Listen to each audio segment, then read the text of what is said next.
How's it going, everyone? Data here, and welcome back to the San Jose Sharks franchise mode, episode number 35, the finale. After 10 seasons as the general manager and all of you as the assistant general managers here in San Jose, we will be transitioning to the president of hockey operations role for the next 15 seasons from years 11 to 25 as we simulate through what the future of this team will be. We have built ourselves an incredible squad here in San Jose. In the last 10 years, we have won 6 President's Trophies, 3 Stanley Cups. We have a great young core mixed with veterans as well who have been here over the years. I think that we're set in terms of our prospect pool, in terms of our salaries, our contract situation.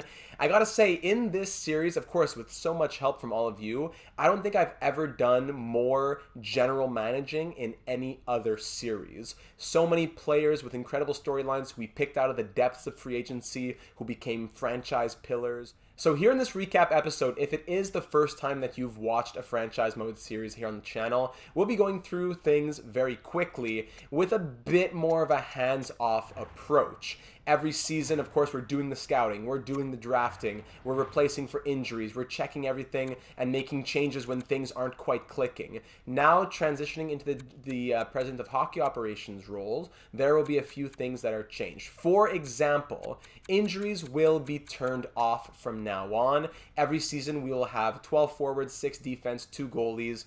It is just way too much to be changing players in and out when the simulation is already so slow. 15 seasons with injuries involved, it would take quite literally weeks to get all this done. Auto-rotate goalie turned on as always.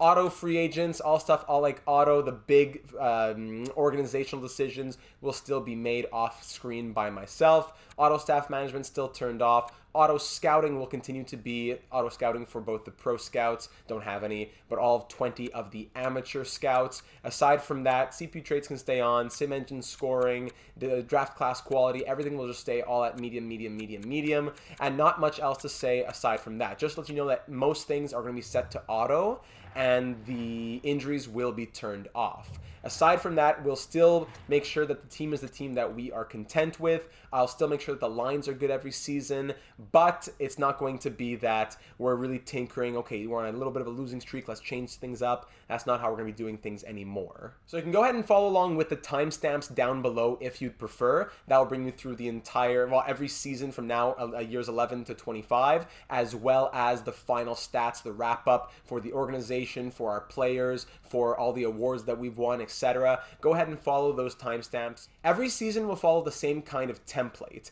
Here's the team that we are going to have for this season. Here's what they did for their team stats. Here's what they did for their player stats. Here's what we did in the postseason if we made it. Here are any big retirements or decisions to end off the season headed into the offseason. Rinse and repeat. So I won't keep you apprised to all the small organizational decisions, the contract negotiations and all that. I'll just show you what I did, and here's the squad every season. So all that being said, and a little disclaimer heading into this episode, we can get started with year number 11. It starts here at the off-season as we just won our 3rd Stanley Cup in franchise history and our 2nd in the last 3 years in a 6-game series against the Bruins. It was an incredible 5-hour live stream. I encourage you, if you didn't watch it already, at the very least, check it out, skim through it. In round number 1, now here come the spoilers, as you would have already seen the Stanley Cup, but here come the spoilers of the series itself. In round number 1, we were down 3 games to 1 as President's Trophy winners against the St. Louis Blues. We made some line changes 2 years in a row where we're on the edge of elimination, and some major line changes get us to the Stanley Cup final. So again, a lot of GMing in this franchise mode series. We come back to win the first round in 7 games. We go through the Kings in 5, the Preds in 6, and then the Bruins in 6 as well to capture the 2032 Stanley Cup. The Conn Smythe went to Connor Bedard with 34 points in 24 games. Dylan Larkin, incredible. Hughes, incredible. Carcillo, Haikila, Lucius, Nico Haikila, 7th round pick in 2028. What a season from him. Our goaltending situation, Hornquist, we sent him off to Cuba. We rolled with Philip Lindbergh, whose stats are not here right now. Habsheed wasn't cutting it. Hornquist wasn't cutting it. We rolled with 78 overall Philip Lindbergh, and he wasn't incredible, wasn't amazing, but he got us to that Stanley Cup. So Stanley Cup, another President's Trophy. In the hardware, it's 5 consecutive Norris Trophies for Quinn Hughes, Lady Byng for Bedard, Calder to Chubasov in his first season, Conn Smythe, of course, Jennings to Habsheed, and that was it for the hardware. But Hornqvist and his $8.35 million, with how bad he's been, despite winning Vezinas, 2 consecutive Vezinas, the last two of the last 3 years, I'm trying to say. In EA land, goaltending is what have you done for me lately. So in this episode, this season of this episode, we will definitely be trading Torsten Hornqvist sometime here at the draft. Heading into this off season, I think the biggest thing is moving on or allowing Cody Glass to walk and trading Torsten Hornqvist. It is very sad. This is the first goodbye of the episode.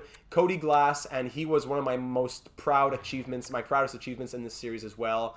He was left for dead in free agency, a player without really much potential or really anything going for him.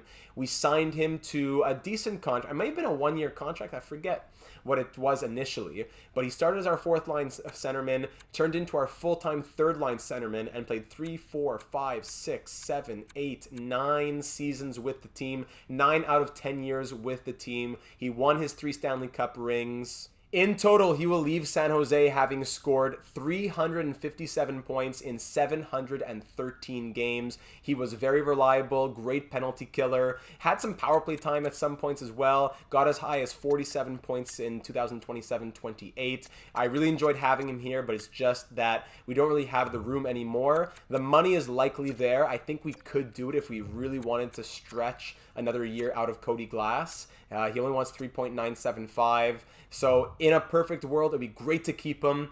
But with Chubasov needing second line, Larkin starting to regress now, other young players coming up the system. At 33 years of age, we're going to let Cody Glass go to free agency and get paid and hopefully be a top 6 player elsewhere, having won 3 Stanley Cup rings and being an integral part of those Stanley Cup championship teams. So Cody Glass, we will wish you all the best. I'm going to go ahead and start getting into the draft. It won't be like the usual off-season. I'll just show you some of the picks. I won't usually do that in future drafts. It'll likely just be here was the guy we took in the first round or whatever else. In this draft, I will bring you through it a bit more in depth. But having said all of that, let's dive into the 2032 NHL entry draft. Any of the top picks up for grabs here? None. The 5th overall pick is open to being traded by the Coyotes. It would be interesting. The top 4 picks are all Eastern Conference teams. It would be great to ship Hornqvist off to a team like that. But goalies just don't have the same trade value as a high elite forward. A high elite goalie doesn't have the same value as a high elite forward. So if I were to put Hornqvist to say, okay, what would teams be willing to offer? I'd probably like a 1st round pick, and that's it. Kalen Addison and a 2nd and a 3rd. A 2nd, a 3rd, and Jack Drury. 2/3 and Drake Batherson, 2 seconds and an expiring Mitch Marner. So basically we get 2 seconds or maybe a 1st if I add in a pick. Hornqvist, he's signed to a solid contract. He's a high elite goalie. He has 2 Vezina trophies, but it's just not working on this team. We have other options who have performed better, and that's going to be what we do. So I'll try to find a trade. It likely won't be for a top 5 pick. We don't have much else to trade with him, so we'll just see what the best deal that we can get and go from there. So I've got an idea of a trade here with the Maple Leafs. They're the only Eastern Conference team that doesn't have a real starting goaltender. So we trade Hornqvist to the Leafs. Let's see if I can get a 42nd overall pick in this draft, a 2nd round pick, as well as this prospect, medium top 6 player, 72 overall, 19 years of age. 2-way forward, I don't think he has the craziest stats, but just to put another winger in the system, why not? Let's just get a prospect back, a guaranteed player as opposed to a shot in the dark maybe on a draft pick. Throw in a 5th, I'm not sure about if the value will go through, and then just a couple contracts with like negative trade value, so that should also help our bid here, because teams were offering us like a 2nd and a 3rd and an expiring deal. I'm going to try a 2nd, a 5th, a prospect, and 2 negative value expiring deals to balance out the money. What does Toronto think about this? Okay. All right. On behalf of the Toronto Maple Leafs organization, I accept your trade offer. We'll see you out on the ice. Okay, Torsten Hornqvist Good luck, buddy. You were great at times. You were horrible at others. He won 2 Vezina trophies, 2 Jennings, 54th overall pick in 2024, but his career ran its course here in San Jose. 132, 37, and 17, 12 shutouts, 912 save percentage, 2.48 goals against average. But this past season, he lost his job to 86 overall Don Habschied, sub 900 save percentage. In the playoffs, he was okay, lost his job to a 78 overall. Last season in the postseason wasn't good, lost his job on the way to the Stanley Cup final in 2031. It's just, what have you done for me lately? I wouldn't have been opposed to keeping Torsten Hornquist, but at $8.35 million for how unreliable goalies are in EA franchise mode, I'm going to move you out, get a fresh one that's cheaper, and rinse and repeat. That's unfortunately the voodoo that we have to deal with. So a nice little trade there. We got a prospect and a pick from the Maple Leafs. Zanetti goes first overall to the Rangers. Medium franchise, 84 overall. Incredible. We'll go ahead and sim to our selection at pick number 32. A lot of just of the same over here. Top 9 forwards, top 6D. I wouldn't want to trade up for any of those guys. Few top 6 forwards, not a strong draft class in my opinion. All the way at the top of the class, medium elites, 82 overall medium elite, 82 overall medium elite. Very nice. Okay, not bad. Here we are now at pick number 32 at the end of the first round. I think it comes down to either of these top 6 guys, maybe the guaranteed top 6 or the maybe low elite. We have a lot of wingers in our system, but Pushkarev, 17 years of age, 3 years away, medium top 6 guaranteed, A shooting. That's hard to say no to. I think we want to take some defensemen in this draft, but it's hard to say no to a nice guaranteed top 6 who's 17. So Pushkarev, Alexander Pushkarev, welcome to the Team Bello. We are proud to select you with the 32nd overall pick in the 2032 draft. I'm guessing mid-60s normal guy. Oh yeah, 67 overall at 17 years of age. I will take that. And even an X Factor, superstar ability, truculence. All right, that's a great pick. Thank you very much. Now I'll go ahead and sim to pick number 42, the Leafs pick that we just got. After him, we see some more some medium top 6, low elite. Goldobin was the guy that we were thinking about. Medium top 6, medium top 6, medium top 4, top 9s. Now at pick number 42, anyone who impresses us, maybe this guy, low elite, Cappy, Rob Cappy. Not a bad name. 18 years of age, 3 years away. Maybe some X factors in there if he's a guaranteed low elite.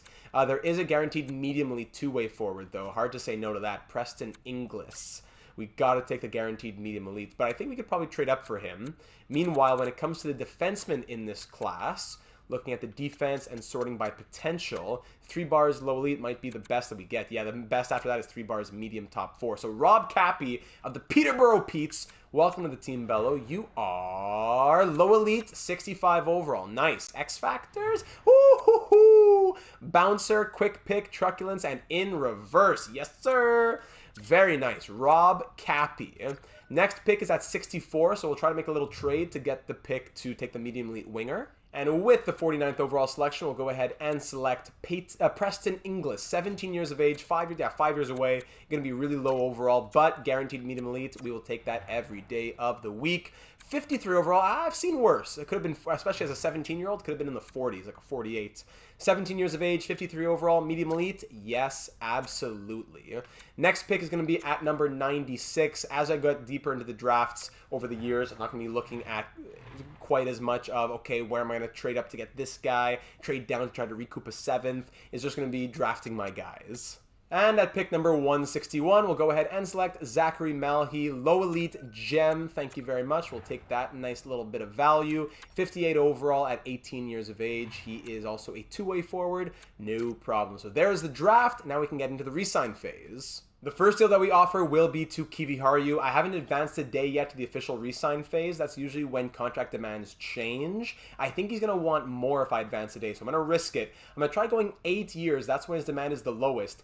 8 years, and his ask is 6.825. 85% is around 5.8. So does he want the security of an 8-year deal where he gets 5.825 million per season in EA land, where the guys like him are going to be wanting like 7, 8, 9 million by the time his contract is up? I would be okay with paying a little bit more right now just to not have to deal with the EA voodoo.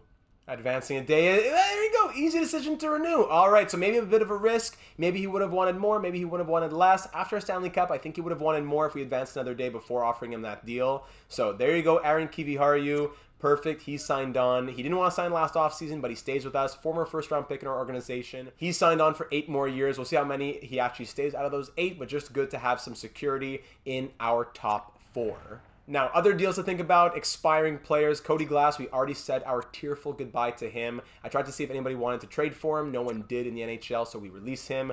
Kaut and Podkolzin, who we got from the Leafs. They wouldn't be bad depth options if we had the money and the roster spot. It wouldn't make much sense with the players that we have coming into the lineup.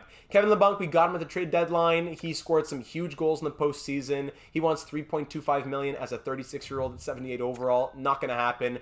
Thank you for coming back to San Jose and winning a Stanley Cup with us. It was a great ride, but he is definitely going to walk. We now have $3.355 million to take care of our depth, as well as Desmond Lees, our third pair defenseman, who is growing into a nice defenseman of it, growing into his own. It would be tempting to go 2 years RFA and all that. I might have to cheese it, as I've already prefaced. The cheese is out the window when it comes to defensemen and their contracts in EA. If this guy wants to sign for 8 years, 2 point something, I may have to cheese it just because of how broken the system gets in the deeper years of franchise mode. I'll see what I can do. But aside from that, I'll take care of the rest of the team, signing the young players, letting other people walk, and just getting the organization ready to go. So I'll see you for the start of free agency. So here on July 1st, the team is set. Aside from maybe a fourth-line center, maybe Jared Anderson-Dolan, who did sign, could have that role, but Tyler Madden did not want to sign, so we'll see what happens here. If we just look at the UFAs who are available in this year's free agent pool, headlined by Barkov, Levo, Joseph, some generated players, Matty Beniers, big names, but obviously not the names that we're quite going for, especially with the $1.55 million that we could afford. If we look at just the affordable players who could play center on the fourth line, there are some great options out there. So I'll do my best to find someone who fits the bill, and I'll see you for the beginning of 2032-33. So here we are ready for year number 11 here in San Jose. The lines are set. We're going to start off like this. Of course, there's ever a major thing we can go in and change it, but I think we're going to roll like this, giving Chaz Lucius one last chance as a first liner, making $11 million. If he wants to stick around making that money, he has to get like a good 90-plus point season. Playing with Connor Bedard and Samu Ranta at a +2 on that first line. Second line, Nico Haikila, welcome to the top 6, buddy. 7th round pick in 2028. We added some X factors to him. He'll play with 88 overall Yuri Chubasov in his sophomore season, and Justin Carcillo starting off his new $6.9 million extension. On the third line, now 85 overall Kari Mikkola has Dylan Larkin as his center, and that's incredible. He's listed as a second line forward, but bottom 6 potential. He'll probably regress, so he'll play third line center and power play unit number 1. And now welcome to the top 9, René Delaurier. We got from the Blackhawks last year, now up to an 82 overall in his sophomore season. Fourth line, Anderson Dolan, Joel Reese, who maybe is our third line centerman next year, and Casper Simontaival, former third round pick of the LA Kings, got him from free agency. I like his defensive attributes, and he is on board. Defense, same as always, Hughes, Kalinin, Kiviharju, Rodin. They've now grown 1 overall each, Rodin and Kiviharju, 85 and 84 respectively, and Kniazev with the now 79 overall Desmond Lees. Goaltending between the pipes, we now have 87 overall Don Habsheed on the last year of his contract. We'll see what happens and how 84 overall Vic Kilger does, jumping from 79 to 84. Third round pick in 2029 with high elite potential. Maybe he replaces Habsheed as a starter as soon as next season. So ladies and gentlemen, it's our first year being hands off here in San Jose, coming off of a Stanley Cup victory, looking for a 7th consecutive President's Trophy. I went ahead and did the power play, the penalty kill as always, but everything else is best lines. Let's see how this team does in 2032-33. Year number 11 was another great one here in San Jose as we won our 7th consecutive President's Trophy. Of course, right behind us, Torsten Hornqvist and the Toronto Maple Leafs. What a joke. But anyways, just to say, an incredible record. 4.13 goals for per game. Our offense was incredible and only allowing 2.5 per game as well. Power play of 29.6%, which was best in the league, and a penalty kill of 87.6, which was second best in the league. Probably one of our best special teams seasons ever. Connor Bedard once again scored over 100 points, scoring 108, an incredible season from the captain, 43 goals and 65 assists from him. Chaz Lucius doing exactly what we asked for, finally going a good amount over point per game, none of that 77, 78, 93-point season from Chaz. That's what we've been waiting for. Samu Ranta, point per game with 46 goals. Justin Carcillo, point per game with 45 goals. Incredible. Keeps getting better every season. His 4th season now. 51, 63, 79, 82 points, and his goals as well, 25, 31, 35, now 45 goals from Justin Carcillo. Nico Haikila, I unfortunately forgot to turn injuries off at the start of the year, so he missed 3 games due to injury. But after that, he scored 16 goals and 60 assists, a 76-point season from the 7th round pick. Another great year. Dylan Larkin, despite being 3rd line with about 14 minutes of ice time per night, he still logs 73 points. Chubasov in his sophomore season, 71 points. Now listed as a first-line forward. 39 goals, 4 more points than last season. Quinn Hughes, 70 points, maybe another Norris Trophy for him. Kari Mikkola, career high for him as he scores 61 points in his 4th season. He keeps getting better every year as well. He and Justin Carcillo just keep getting better. Now, Boris, the Latvian locomotive Kalinin, the Latvian Leviathan, scores 59 points and is a plus 54, by far a career high this season from the 24-year-old. Incredible stuff from the former 4th overall pick. Wild numbers. He's never really shown that offensive flair. 30s, 40s, but now 1 point shy of 60 points and a plus 54. Incredible stuff from him. Delorier, 21 goals and 35 points in his sophomore season. Kiviharu, 24, I'll take that. Rodin, 23. Kniazev, 18 and a plus 28 from the veteran Shark, the longest serving member of the team currently. Simon Tavel, 16 points in the 4th line. Desmond Lees, 14 with a plus 29. Joel Reese, 13 points. Disappointing, but tough when he's only getting like 8 minutes of ice time per night. I feel bad. Anderson Dolan, 10 points. Zednik came in to replace. He had 3 games, 1 point. Goaltending this season, Habsheed goes 47, 15, and 3 with 4 shutouts, a 9.11 save percentage, and 2.57 goals against average. But great news, Vic Kilger, 12, 3, and 2, the heir to the throne, to the crease. 1 shutout, 9.23 save percentage, and 2.07 goals against average this year. Still 87, 84, but great stuff that will really help for the overalls. In the entire NHL, Dakota Hopkins took the Art Ross as once again Connor Bedard finished 2nd in league scoring. 78 goals in 82 games from Dakota Hopkins. Absolutely ridiculous.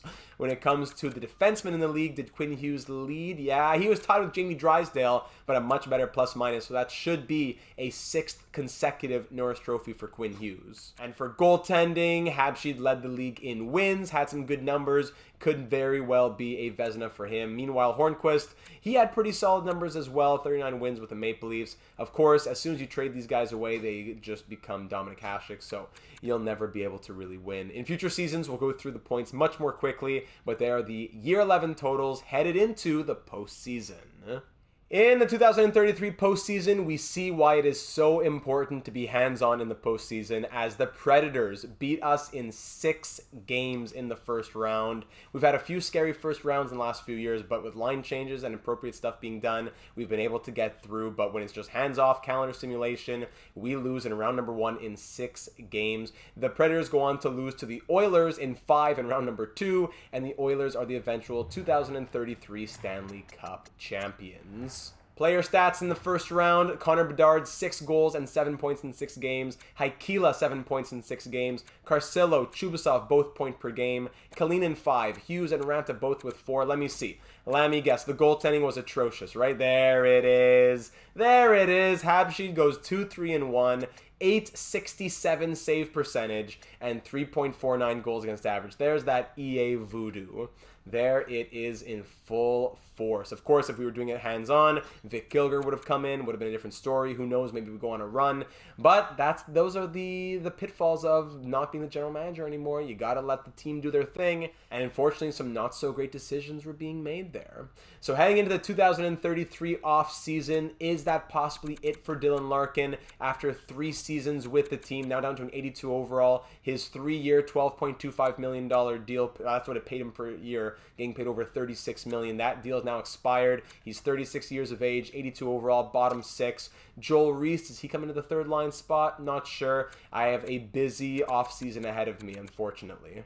In the awards, as we see, Edmonton Oilers winning the Stanley Cup, another President's Trophy for us. Individual awards, James Norris once again going to Quinn Hughes. Lady Byng to Connor Bedard, now in back-to-back years. Vezina going to Habsheed before he absolutely fell apart in the postseason. I wonder what our goalie situation will be next year, as he needs an extension as well now. Jennings going to Habsheed once again as well. And no other awards for us. Two big retirements in the 2033 offseason, as you see, but of course, it's Connor McDavid headlining the group, only 36 years of age, he's already retiring, of course.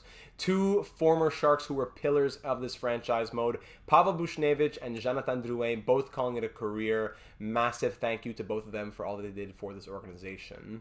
Trying to make a deal here at the draft. Do the Blue Jackets want Habsheed? There we go. So that's what I just had to make the deal before the timer ran out. I know it sounds crazy. We were trading. Hornquist wins a couple of Vezinas, trade him out. Habsheed wins the Vezina and a couple of Jennings, trade him out. But it's just because of the money. It really comes down to keeping Lucius or keeping Habsheed. Plus, we have Kilger. With Haikila needing a contract extension, we don't have the 10, 11 million that Habsheed is asking for. Even if we were to qualify him, sign him for 8 million, we don't have the money. Meanwhile, we have a capable starter in Kilger who still has 2 more years, or I guess 1 more year if into next season on his ELC. So if we were going to pay a goalie, it's going to have to be one of them. And Kilger gives us the most time with other players expiring, blah, blah, blah. We'll try and make it work as we go. But for right now, that was the deal that made the most sense for us. And we go ahead and pick up a rookie defenseman, this guy Para from the Blue Jackets, 75 overall, 20 years of age. Vince Para, 13th overall pick in 2031, offensive defenseman over in the QMJHL. So we'll see what happens with him. I'll take care of the draft, hopefully get some more goalie prospects in the system, some other guys with good potential, and I'll see you at the beginning of year number 12.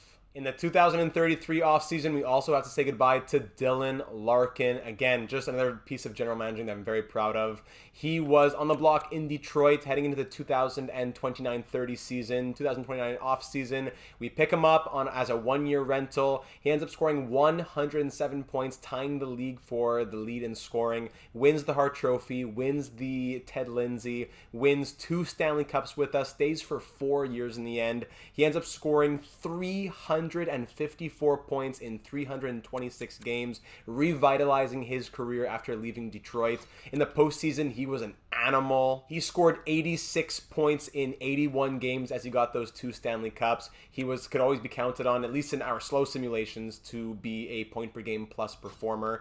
So Dylan Larkin, an alternate captain here as well, a huge piece of our offense. I'd love to keep him for another season, but we're dealing with about $14 million to play with. Larkin wants like $6 million. Haikila wants $12 million. Other players as well. It's just a bit too tight, unfortunately. So in the 2033 offseason, we will say farewell to someone who, although he was only here for 4 years, was one of the most impactful players in franchise history. Year number 12, here we go, coming off of our first round exit in, I believe it was 7 years. We had 6 consecutive seasons of making it to the Western Conference Final or further, so let's get back to it. First line, once again, Ranta, Bedard, and Lucius with the +2. Lucius, after a great year, grows to an 86 overall. Second line, Haikila, Chubasov, and Carcillo, the same top 6 as last season. Third line, Mikola with Delorier, same wingers, but Joel Reese, now the new third line center. We'll see if he can replace the hole that Cody Glass and Dylan Larkin leaves. We have guys like Bellefeuille in the system who could do it if Reese fails, but this will be his season to prove himself. Fourth line, brand new players, Oscar Kruger, who was a 2nd-round pick in 2029. He's on the left wing. Simon Tavel continues, and now he will be at center. And Miroslav Zednik, 5th-round pick in 2029. He will make his rookie debut on the right wing. The defense stays exactly the same. Quinn Hughes has dropped to an 89, while Cleanan has grown to an 89. The rest of the defense stays the same. Vic Kilger between the pipes as an 89 overall himself. High elite goaltender at 23 years of age, but the last year of his ELC, so who knows what voodoo will have to do with the goalies after this season. Backing him up is Walker Curry, a goalie I got from free agency. Medium starter, 2 years at league minimum. Sign me up. Headed into this 12th season, we're looking for 7 consecutive President's Trophies, and maybe the last season for a couple other guys, like maybe Lucius, maybe Rodin. We may have to be clearing up some money headed into next season with the Chubasov extension that's going to kick in. He'll be getting paid $11 million starting next year. So let's do our best and make it a season to remember. And also now with Dylan Larkin gone, the longest-serving Shark, Artemi Kniazev, will serve as an alternate captain. At the end of year number 12, just by a hair, it is our 8th consecutive President's Trophy. I think I misspoke earlier saying we're going for 7. This is the 8th consecutive now for the Sharks. 109 points, tying with the Lightning, but we had 52 wins, more regulation and overtime wins as well. Our power play ends this year at 25.8%, leading the league as per usual. And the penalty kill at 84.5 was among the top 10. Connor Bedard, baby, 113 points from the captain, 49 goals and 64 assists. Samu Ranta, his best season yet, 54 goals and 101 points. He's been point per game plus, but this is the first time hitting 100, and a career high in goals of 54 from Samu. Lucius, 71 points is good, but when we're looking at shedding money and he has a 20-point step back from last season while still playing first line with Ranta and Bedard, it makes me think. Hughes still 71 points at the age of 34. He's dropped to an 87 overall. Kalinin with a career high 63 points, taking the mantle from Hughes soon enough, you would think. Chubasov, weird season from him, as last year he scored 39 goals, 71 points in 18-22. He averages 5 more seconds of ice time per night and scores 11 less points. So Chubasov, weird season from him. Mikkola 57, Haikila 52. Same thing for Haikila. This guy who's getting 60, 70 assists, there's a good thing I didn't sign him to a massive extension. He wanted 12, 13 million for 7 years, 8 years. We ended up doing 2 by 7.75. So that's okay from Haikila, but if he wants crazy money, he has to perform better than that. Delorier, great 50-point season from him. He's continuing to develop very well. Carcillo as well, big step back from him.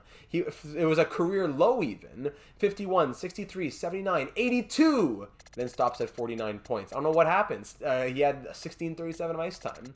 So a bit odd for a few players out here. Rodin 31, Reese had 30 points as third line center. Nice to see that. I hope that he'll grow. Zednik 23, Simonteval 23, Kruger 22, Kniazev 17, Lee 17, Kivi Haru 16. Goaltending, Vic Kilger goes 43, 22, and 2 with 8 shutouts, a 909 save percentage, 2.62 goals against average. Curry was okay, 9-3 and 3, 899 save percentage, and 2.99 goals against average. In the entire NHL, finally, Connor Bedard, second best. Finally, an Art Ross Trophy for Bedard with 113 points, leading the league in points. Very well deserved. Defense, Quinn Hughes, likely for the first time in 6 years will not win the Norris Trophy, as Drysdale had 88 points and was a plus 22. We'll see. Maybe the voters love him, but we'll see what happens after the postseason. In the postseason, it was a nice, deep run, and we were flying, taking down the Jets in 5, the Oilers in 5, the Blackhawks in 5, but then in the Stanley Cup final, we made, by the way, that was our 4th Stanley Cup final in the last 5 years. We beat them in 6 games for the 2030 Stanley Cup, while they beat us in 6 games here for the 2034 Stanley Cup. In the postseason, I wouldn't say that our scoring was incredible. Ranta, 11 goals, 22 points. Bedard, 20 points. Hughes, 19. Chubasov and Lucius both with 17. Haikila, 16. Down the list we go here. It may have been the goaltending that kept us in a bit more than, especially thanks to better than last year. Kilger, 14, 6, and 1 with a 910 save percentage, 2.77 goals against average. Not bad numbers at all. So it was a good effort, but the Lightning just got it done. Looking at the awards here, of course, another President's Trophy. Individual awards, Art Ross goes to Connor Bedard. The first time that we win it since Chaz Lucius won it. That was back in year number 7, I believe. Remember, this is year number 12 now. Hart also going to Connor Bedard. This is the first time that he wins the award. He's won the Ted Lindsay before, but never the Hart Memorial Trophy, so well-deserved for the captain. James Norris finally goes to someone other than Quinn Hughes, breaking his streak of 6 years. I'm sure that that rivals the likes of Bobby Orr if I went into the history books, but just we'll do that in the wrap-up. Jamie Drysdale winning the James Norris Trophy there. Lady Byng for the third consecutive year going to Connor Bedard. Scrolling through, of course, Hornqvist wins the Vezina. There you go. And finally, the Ted Lindsay to Connor Bedard. Two big retirements coming in 2034 as Dylan Larkin played 1 year in Anaheim. He scored 43 points, making $7 million, and he calls it a career. The point totals that we spoke about earlier, close to 400 points through 4 seasons with the team. He retires with almost 1,300 in his career. And Tomas Hertl also retiring. He ended up playing 2 more seasons with Nashville, then 1 season with the Blues AHL affiliate. He goes out with 1,070 points, 2 Stanley Cup rings, 1 as captain. An incredible career for him as he goes out at the age of 40. Very glad that we were able to hang on to his contract for the entire duration of it, and he became not a burden at all, but a huge contributing piece to our series, and he will have his statue in front of the Shark Tank. Trade accepted. Oh my goodness, finally. 1 million offers I had to send, and there you go. Chaz Lucius. Whew, I wish there was more ceremony to it.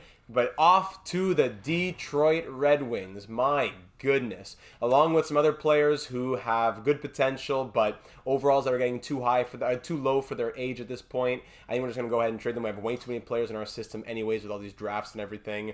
So, Chaz Lucius, buddy, I love you. It has been a pleasure having you. A lifer. We traded for Lucius in year number 1 from the Winnipeg Jets. He was on their trade block. Plays 806 games with the Sharks, scoring 291 goals, 499 assists, 790 points. Had that one season of 116 where he won the Art Ross, the Hart, the Ted Lindsay.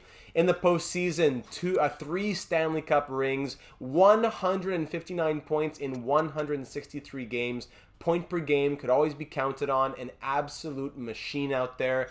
Lucius, it just came down to 3 of the last 4 seasons. Now that's going to take us out, but you saw the stats there. 3 of the last 4 seasons here in San Jose have not been what I would expect from a player who's getting $11 million. And as much as I'd love to keep paying him regardless of what he does, for thank you for all that he's done for the franchise, with big contracts coming in, extensions for a lot of players. Chubasov, Hughes is expiring his $15 million contract. Kilger, we have to have a goalie in here. Kilger needs to get his money as well. The money just it had to come from somewhere. We also recoup a big first-round pick for next year's draft. Hopefully it becomes something good.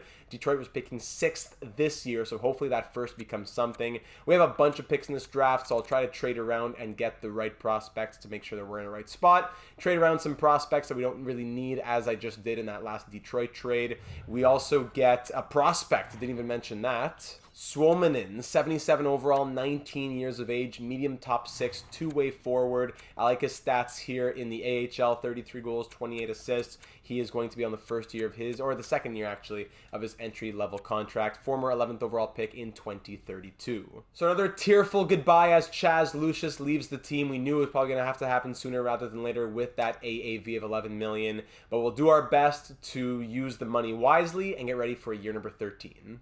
Now this one really hurts in the 2034 offseason.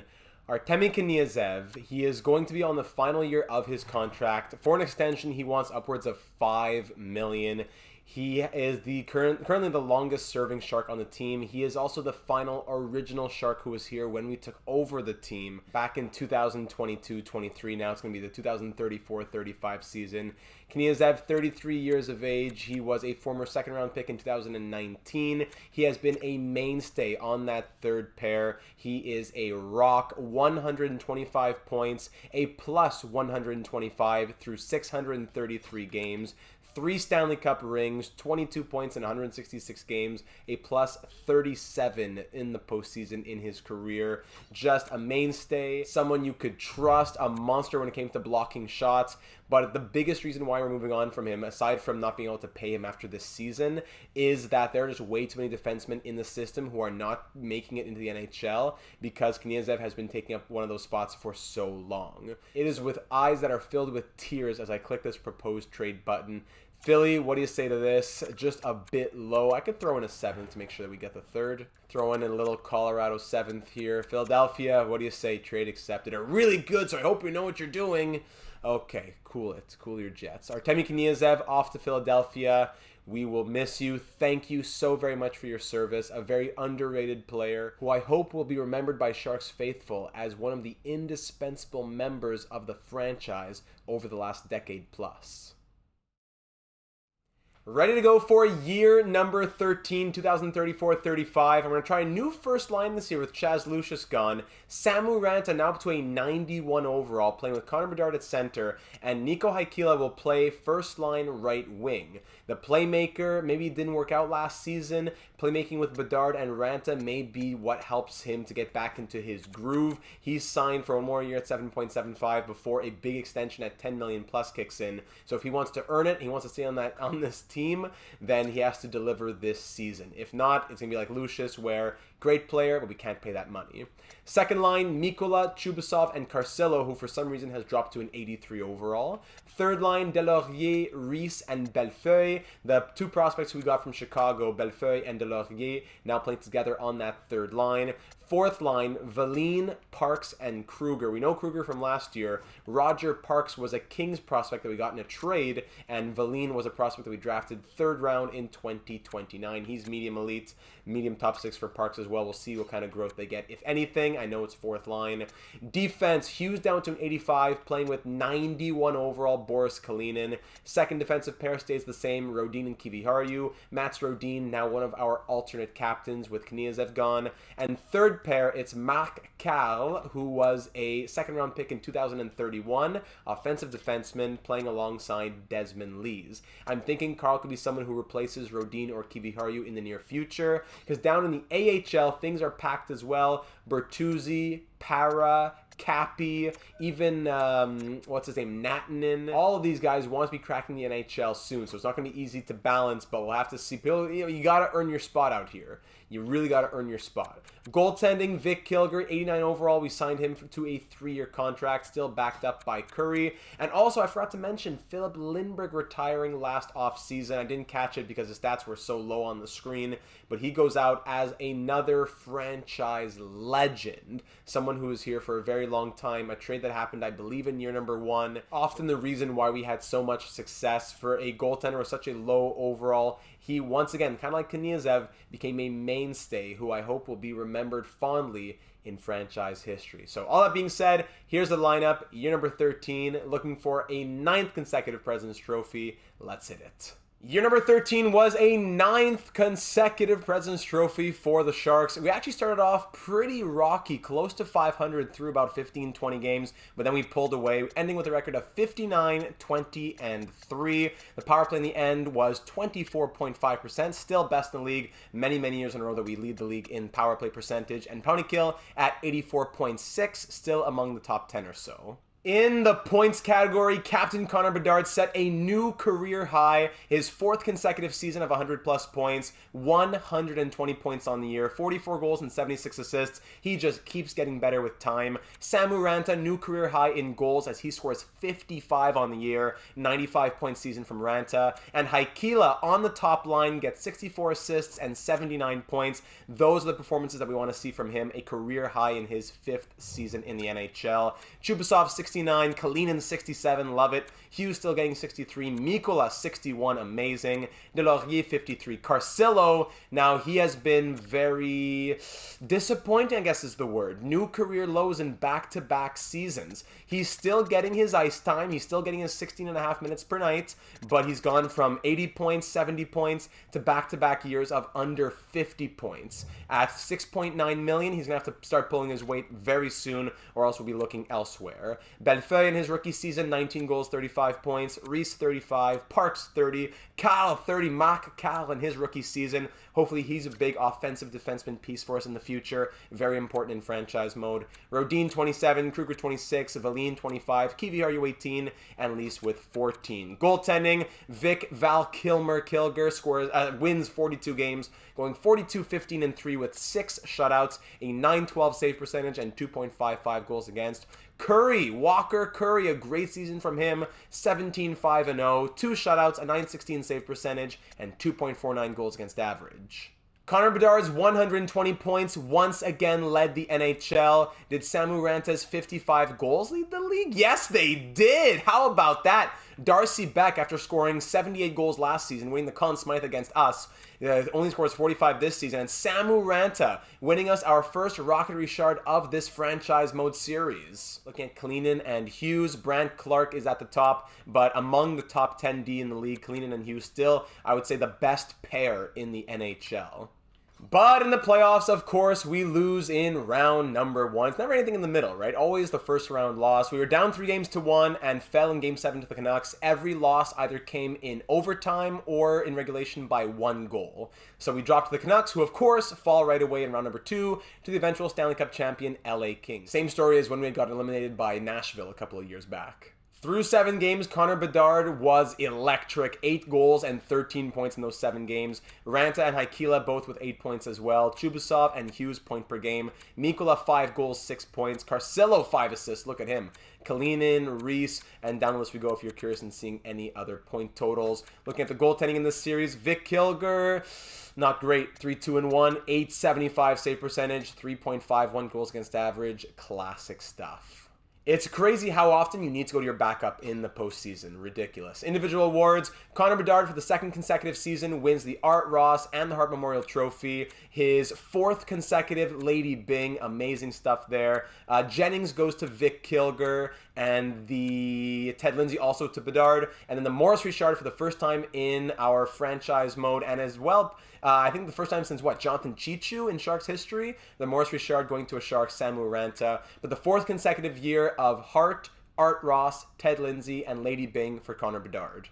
Whoa! And at the draft lottery, I totally forgot about this. We had Detroit's first-round pick from last year. Detroit ended as the worst team in the NHL. I totally forgot to check that out. Unfortunately, we lose the draft lottery and drop from 1 to 2. Florida had Anaheim's pick. They leapfrog us and go from 2 to 1. So we have the 2nd overall pick in this draft. That Lucius trade will come back to help us out here. Wow! Totally forgot about that. Really sad that we dropped from 1 to 2, but if there's someone that we really want at number 1, maybe we can find a trade. But regardless, a top 2 pick in this draft coming up. And lucky for us at the draft, the Panthers do want to trade their first overall pick. That's the first time in years that a team wants to trade the first overall pick. So very lucky for us, as I really want to go first overall. Let's see if I can give Florida the 2nd overall pick, and was this guy again? Peyton Inglis? Was that who we... Preston Inglis. Yeah, the second round pick in 2032. 20 years of age, 66 overall. He might become something, but he has a lot of value right now. And this could be what gets us the first overall pick. And it is enough. A sweet proposal. All right. A medium elite prospect who's already 20 years of age. And the 2nd overall pick for the 1st overall pick and a 3rd round pick. And I think that it will be a player that is much better and was definitely worth our while. With the 2nd overall pick, we could have taken Gilbert Gervais Chouinard, which is an amazing name. But instead of going for a defenseman, I really wanted to get this player right here. Tuukka Varakis. 24 goals and 41 assists at an A-plus league. Over a point per game as an 18-year-old in the in Liga. Similar to Owen Nolan, NHL ready, a power forward. I'm sure his shooting will be incredible. So let's make that selection. With the 1st overall pick in the 2035 NHL entry draft, the San Jose Sharks are proud to select from Liga Tuukka Varakis. Welcome to Team Bello. You are, let's see it, 84 overall. Incredible. Thank you, Chaz Lucius. Tuukka Varakis, welcome to the organization. Big tipper, big rig, truculence, total eclipse, relentless. Oh, this is going to be an incredible piece for our team, especially when we're looking at phasing out a guy like Justin Carcillo maybe. Incredible pickup. 1st overall, 2nd moving up to 1st. The 2nd pick, Gervais Chouinard, was an 80 overall medium elite 2-way D. 3rd overall pick was an 80 overall medium elite defensive D. Then there was a medium elite center sniper, this guy Sullivan, and medium elite winger playmaker, 80 overall, 5th overall. But definitely Varakis, the number 1 guy in this draft. And another Finn for Samu Ranta. Wow, so I'm not sure what kind of season Detroit had, but Lucius dropped to an 81 overall with top 9 potential. Oh my goodness, 16 goals and 27 assists in Detroit, a 43-point season, possibly a career low the lowest since his rookie season. Wow, so a huge step back for Lucius on the Red Wings. They gave up a lot to get him. They thought they were going to get something crazy, point per game type of production, not even close. And with their pick, we get an incredible future, fingers crossed, franchise pillar. Here in the offseason, looking at a trade, Justin Carcillo, buddy, I think it's time to go. With the players we have coming in the system, to be an 82 overall, getting paid $6.9 million. I don't know where things went wrong, but it's unfortunately not a great ending for him here in San Jose.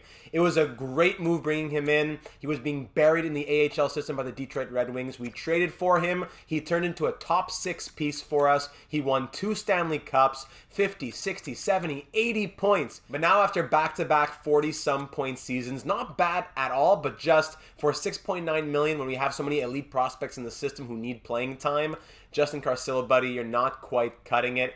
369 points in 492 games with the Sharks. Playoff stats, 78 points in 109 games. 2 Stanley Cup rings. It was a pleasure having you, buddy. I'm super glad that we were able to jumpstart your career. I wanted you to be a lifer here in San Jose. You're still signed for 4 more seasons, but at that cap hit, at that performance, at that overall, with the players that we have, it just doesn't quite cut it. So, Boston, can you take a bunch of these pieces here, including Desmond Lee's? Actually, Boston wasn't working out. New Jersey, can I get a second and a prospect from you? Trade accepted. Beautiful. Justin Carcillo, Desmond Lee's off to the New Jersey Devils. I'll make another move to trade Valine, but we get another second-round pick in the system, plus a good prospect from the Devils. This guy here, Flood, here he is, who was a former 6th overall pick, 72 overall at 18 years of age. Let's get him in the system. Why not? Justin Carcillo, we wish you all the best, buddy. Just an unfortunate victim of circumstances, and we'll have to move on without you. Year number 14, here we go. Our first line, once again, Ranta, Bedard, and Haikila. I'm loving this line. A very unlikely right winger in Nico Haikila. He's been doing well. Second line, Mikola, Chubasov, and Varakis. I'm going to try putting him into the top 6 right away. Tuukka Varakis, the 18-year-old first overall pick. He's listed as a second-line forward, plus the third line has great chemistry with Delorier on it. So Delorier, despite him now being an 85 overall, incredible, he'll get his special teams. He's playing third line with Alexandre Bellefeuille, those 2 Chicago prospects, and on the right it'll be Oscar Kruger. On the fourth line, Roger Parks, Joel Reese, and Rohan Christie. Rohan Christie being a former third-round pick of ours. On defense, I'm going to try something new this year. Quinn Hughes, this is maybe not his last season, but it's going to be probably his last season as a first pair guy with Boris Kalinin. Next year, in a perfect world, maybe Mark Carl takes that spot. Carl, who as a third pair guy had 30 points as a rookie. I want to try him on the second pair this season with Rodin getting a +3. Kiviharu on the third pair. I know that hurts a bit, but he'll be back in the top 4 soon enough. Playing with Vince Para on the right, the prospect we got from the Blue Jackets. Another offensive defenseman, which definitely helps in franchise mode in deeper years, all with those X factors. I'm liking this defensive core. Goaltending, it's 90 overall. Vic Kilger, backed up this season by Clifford Letowski, who we got in free agency. So after a big year of hardware last season, but another early first-round exit due to that EA voodoo, we will be looking for a 10th consecutive President's Trophy in year number 14.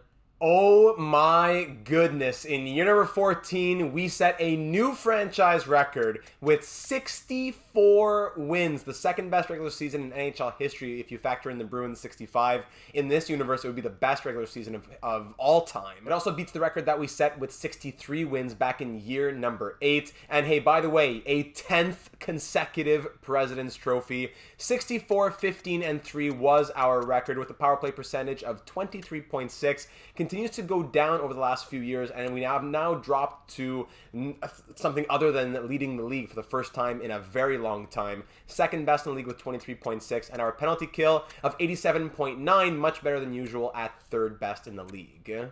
It was another 100-plus point season for the captain. 41 goals and 67 assists, 108 points for Connor Bedard. Samu Ranta laid back on the goal scoring a little bit. 50 assists from him, an 88-point season.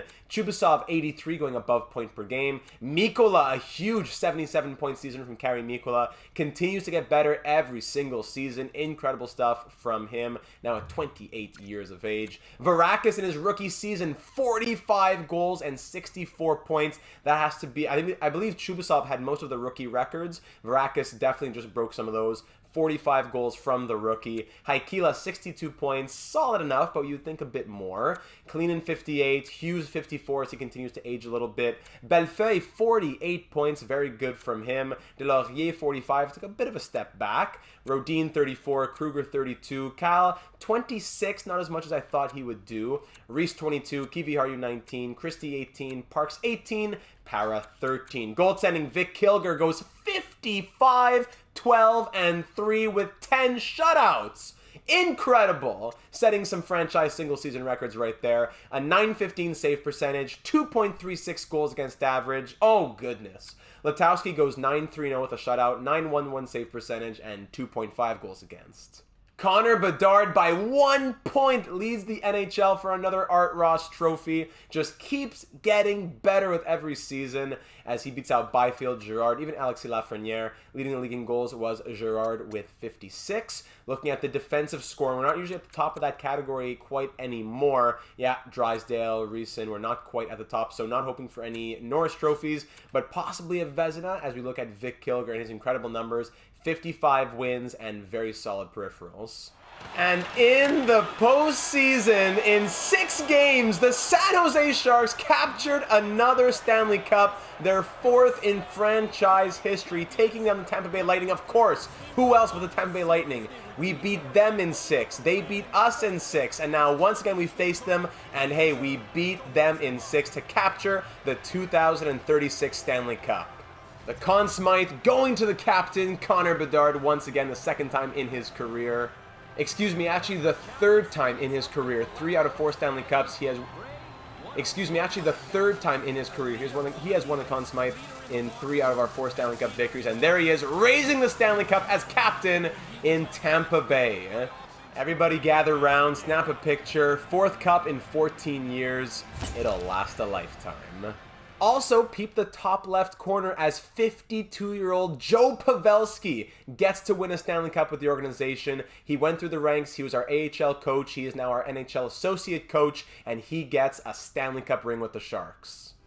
And there are those names, your 2035-36 Stanley Cup champions. We pretty much steamrolled our way all the way through, sweeping rounds 1 and 2. In round number 3, it took us 6 games to take down the Kraken, and then 6 games to capture the Stanley Cup. A 16-4 run. And by the way, I believe it's our first double, as the Barracuda also won the AHL's Calder Cup. In the awards, let's get ready for this one. Stanley Cup, once again going to San Jose. It's been a little while back. In 2032 was our last championship as our last year as general manager. This is our first cup as president of Hockey Ops. Another President's Trophy, of course. Individual awards, Connor Bedard, his 3rd consecutive Art Ross. Quinton Byfield actually squeezes out the Hart Memorial Trophy, as Bedard does not go 3 for 3 in that category. Reeson winning the James Norris. Lady Byng, 5th consecutive going to Connor Bedard. The Calder going to Varakis. Conn Smythe to Bedard. Vezina and Jennings to Jackman. Yeah, he had the best numbers aside from Kilger, so I guess that makes sense. And finally, that's it. Actually, no Ted Lindsay, as Bedard will have to stay content with the Art Ross and the Lady Byng along with the Conn Smythe.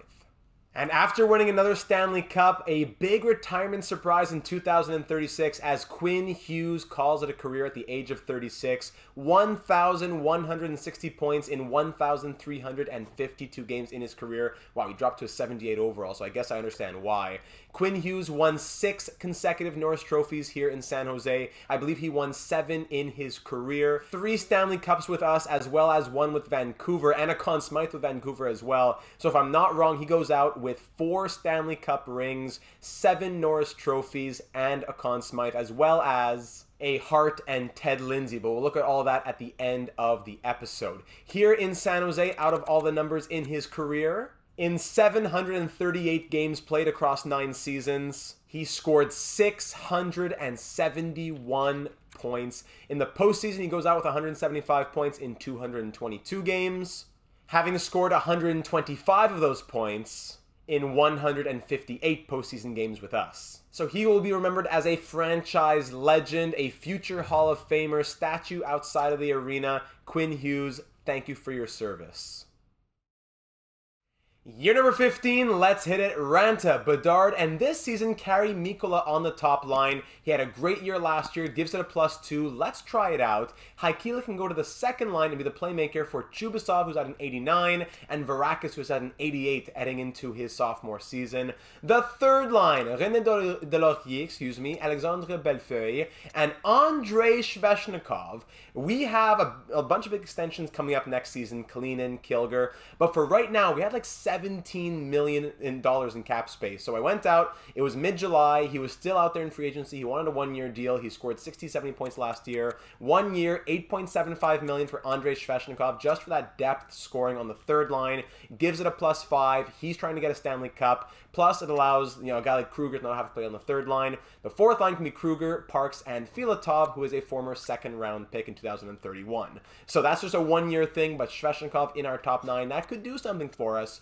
Defense, it is the post-Quinn Hughes era. I am going to try Mark Karl with Boris Klinin on the top pair. It gets a +5. He's an offensive defenseman. He had a good rookie season, a so-so sophomore season. Rodin could be the top guy with Klinin if we need, but I'm going to try Karl. I'm going to hope that he could be our guy in the future, as opposed to Rodin, who, yes, he's extended now 5 more years, but eventually his time will come. Kiviharju with him on the second pair. Third pair, Bjorkstrand, who was a first-round pick in 2033, playing with Rob Cappy, a second-round pick in 2032. Goaltending, 91 overall, Vic Kilger, last year of his deal before his $8 or $9 million extension for, I think, 7 years kicks in. Backed up by Pat Wilcox, a third-round pick in 2033 with medium elite potential. We're looking for back-to-back Stanley Cups and an 11th consecutive President's Trophy, 2036-37. Here we go. And also with Quinn Hughes now gone, the heir to the blue line as well as the heir to his alternate captaincy will be Boris Kalinin.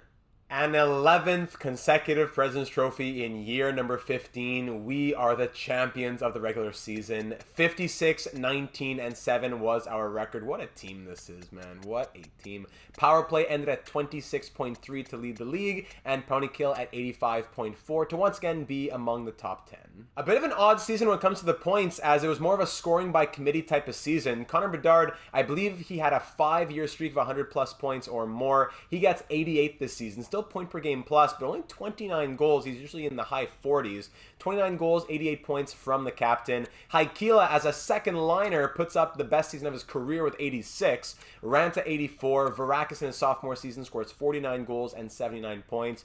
Chubasov, 73. Mikkola, first line, gets 65. Kalinin leading the blue line, 63. Mark Karl scores 59 points. That's what I wanted to see from him, hoping that he can solidify himself as a top pair guy with Kalinin. Delorier, 46.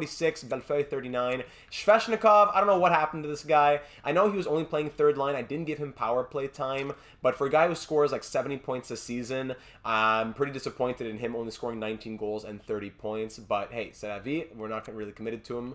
Rodin, 24. Kiviharju, 21. Parks, 20. Filatov, 19. Kruger, Bjorkstrand, those other guys down the list there. Vic Kilger goes 49, 15, and 6 for 4 shutouts, a .914 save percentage, and 2.37 goals against average. You have to think that might be a Vezina for him. His numbers have been incredible. I can't wait to check out the franchise records at the end of the episode. I'm sure he is beating the Bokov's records soon or very soon.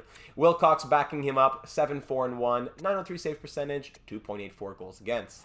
And in the 2037 postseason, we sweep the Philadelphia Flyers, ending with a Game 4 shutout to win our 4th Stanley Cup in franchise history.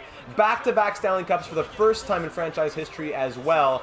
3 cups in the last 6 years, 4 cups in the last 8 years, an incredible dynasty here in San Jose, and it's another Stanley Cup, this time doing so with a sweep of the final. Look at that afro from Wilcox.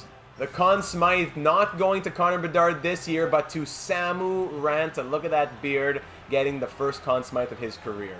And Big Gary once again calls over Connor Bedard to raise the Stanley Cup. Doing so now for, is this the third time as captain? Am I remembering this quite right? Sorry, it's our 5th Stanley Cup, and that is the 3rd for Connor Bedard as captain. Yes, now I'm remembering. Erik Karlsson, Tomas Hertl, and on the 3rd Stanley Cup for Connor Bedard as captain. 5 Stanley Cups, 4 in the last 8 years, 3 in the last 6 years, back-to-back cups. Check out those beauties. Look at that hair. Snap a picture, it'll last a lifetime.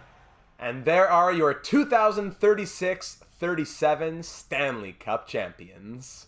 In the postseason, we swept round number 1, squeezed out a 7-game series in round number 2, took down the Canucks in 6 in the conference final, and then swept the Flyers for the Stanley Cup. Looking at the points here, my apologies, I totally forgot to do so last postseason, but if you're curious, Connor Bedard, who won the Conn Smythe last year, he did so with his numbers looking like this, pulling up the playoff numbers, 22 points in 20 games last postseason, but this year the Conn Smythe went to Samu Ranta, 29 points in 21 games from him, but check this out, 1, 2, 3, 4, 5, 6, 7, 8 players point per game plus in the postseason.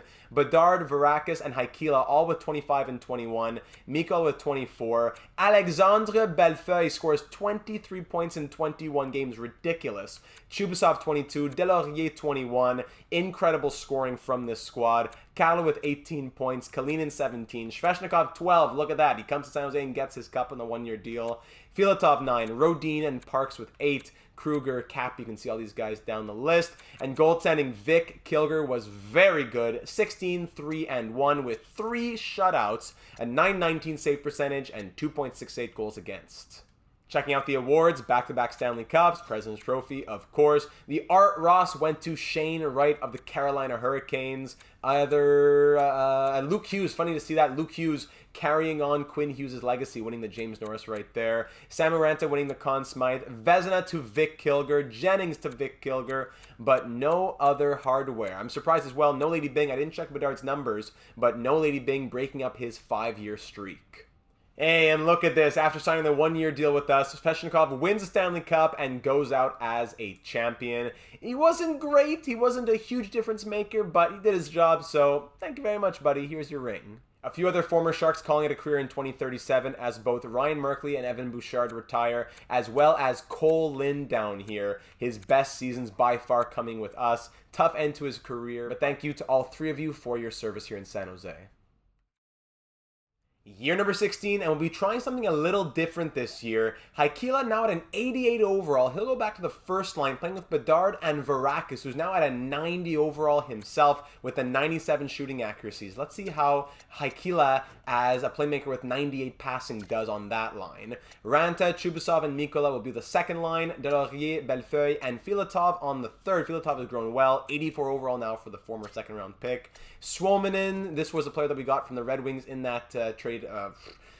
Time is blurring together, but it was earlier on. Roger Parks and Oskar Kruger on that fourth line.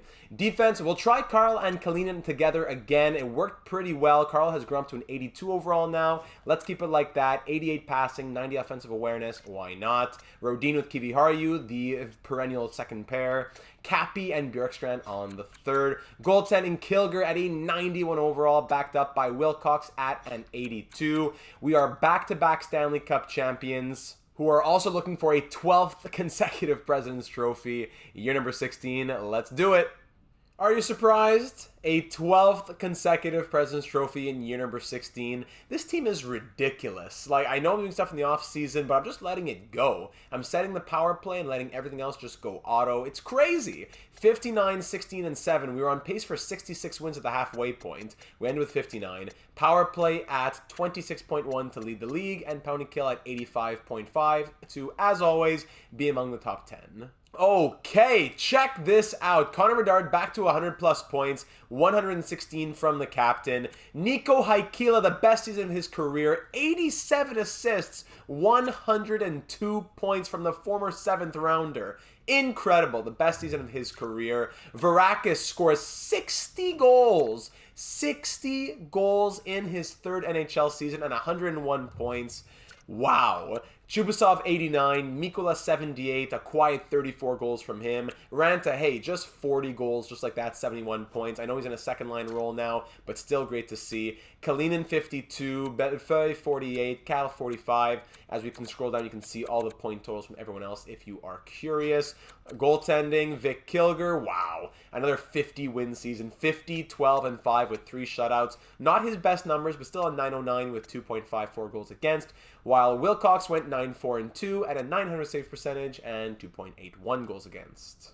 Unfortunately, Connor Bedard's 116 points, once again good enough for just second best in the league. Shout out to Haikila, third highest point scorer in the league, and Varakis tied for the fourth highest. Also tied for second in NHL goals with 60, as Trey Sutton, our old enemy, back when we lost the cup in year number 9, he scores 65 goals. And in the postseason, after going down 3-1 to the Toronto Maple Leafs, we've been there before. We march back and capture our third consecutive Stanley Cup in 7 games. The three-peat is complete. Not to mention making 7 Stanley Cup finals in the last 9 years. Incredible stuff, and the rich get richer. The 2038 Conn Smythe going to the captain, Connor Bedard. That is his 4th Conn Smythe. And Big Gary once again calling over Connor Bedard. This is the first time in a long time, I think maybe since we won in 6 in our second Stanley Cup. First time that we win the Stanley Cup at home in a very long time, as Connor Bedard raises it in front of the home fans. It could be for the first time since our first Stanley Cup championship back in 2027. So the cup back in San Jose. Gather around, everybody, for the 3rd time in as many years and the 6th time in franchise history, the San Jose Sharks are Stanley Cup champions. The 2037-38 Sharks etched in history. It was an exciting postseason as we took down the Hawks in 5, the Kraken in 5, 7-game series against the Predators, and then a 7-game series against the Leafs. Like I said, Leafs were up 3-1, but Torsten Hornqvist was fraudulent. We broke through him, and we took it in 7. In those 24 games, Connor Bedard won the Conn Smythe with 30 points, 7 goals, and 23 assists. Bellefeuille had 21. Look at that. He's been a playoff performer. Varakis 20, Nikola 19, and down the list we go if you want to see any other point totals from other players there. 15 assists from Marcal. For goaltending, Vic Kilger, of course, going 16-4-4 with a shutout, 918 save percentage, and 2.33 goals against average. Definitely getting some Conn Smythe votes. In the awards, Connor Bedard winning the Hart Trophy. Not the first time that the player who was second in league scoring wins the Hart. It's been happening a few times now, but he gets another Hart Trophy in his cabinet. And another Lady Byng after winning 5 in a row. Took a break and now has won 6 of the last 7. What a gentleman. Conn Smythe to Bedard as well. Hornqvist wins the Vezina and the Jennings. Enjoy it, buddy. No Stanley Cup ring for you. And that's it. Sorry, and then Ted Lindsay as well to Connor Bedard. So no Art Ross, but the Ted Lindsay and the Hart. Retiring in 2038 is Chaz Lucius, only 35 years of age, but he goes out with 935 points in 1,052 games, down to a 67 overall. Yikes. He's spent one more season in Detroit, scoring 37 points, my goodness, before he had a bit of a revival, 65 points in 82 games with the Bruins. Then he spent a year in the AHL. Of course, all of those point-per-game plus seasons and the best years of his career coming in San Jose, as he was a pillar in our top 6 for so many years. He got at least a couple of Stanley Cup rings, 3 actually, I believe, and in the postseason, as we already looked, always around that point-per-game status. So Chaz Lucius, enjoy retirement, buddy.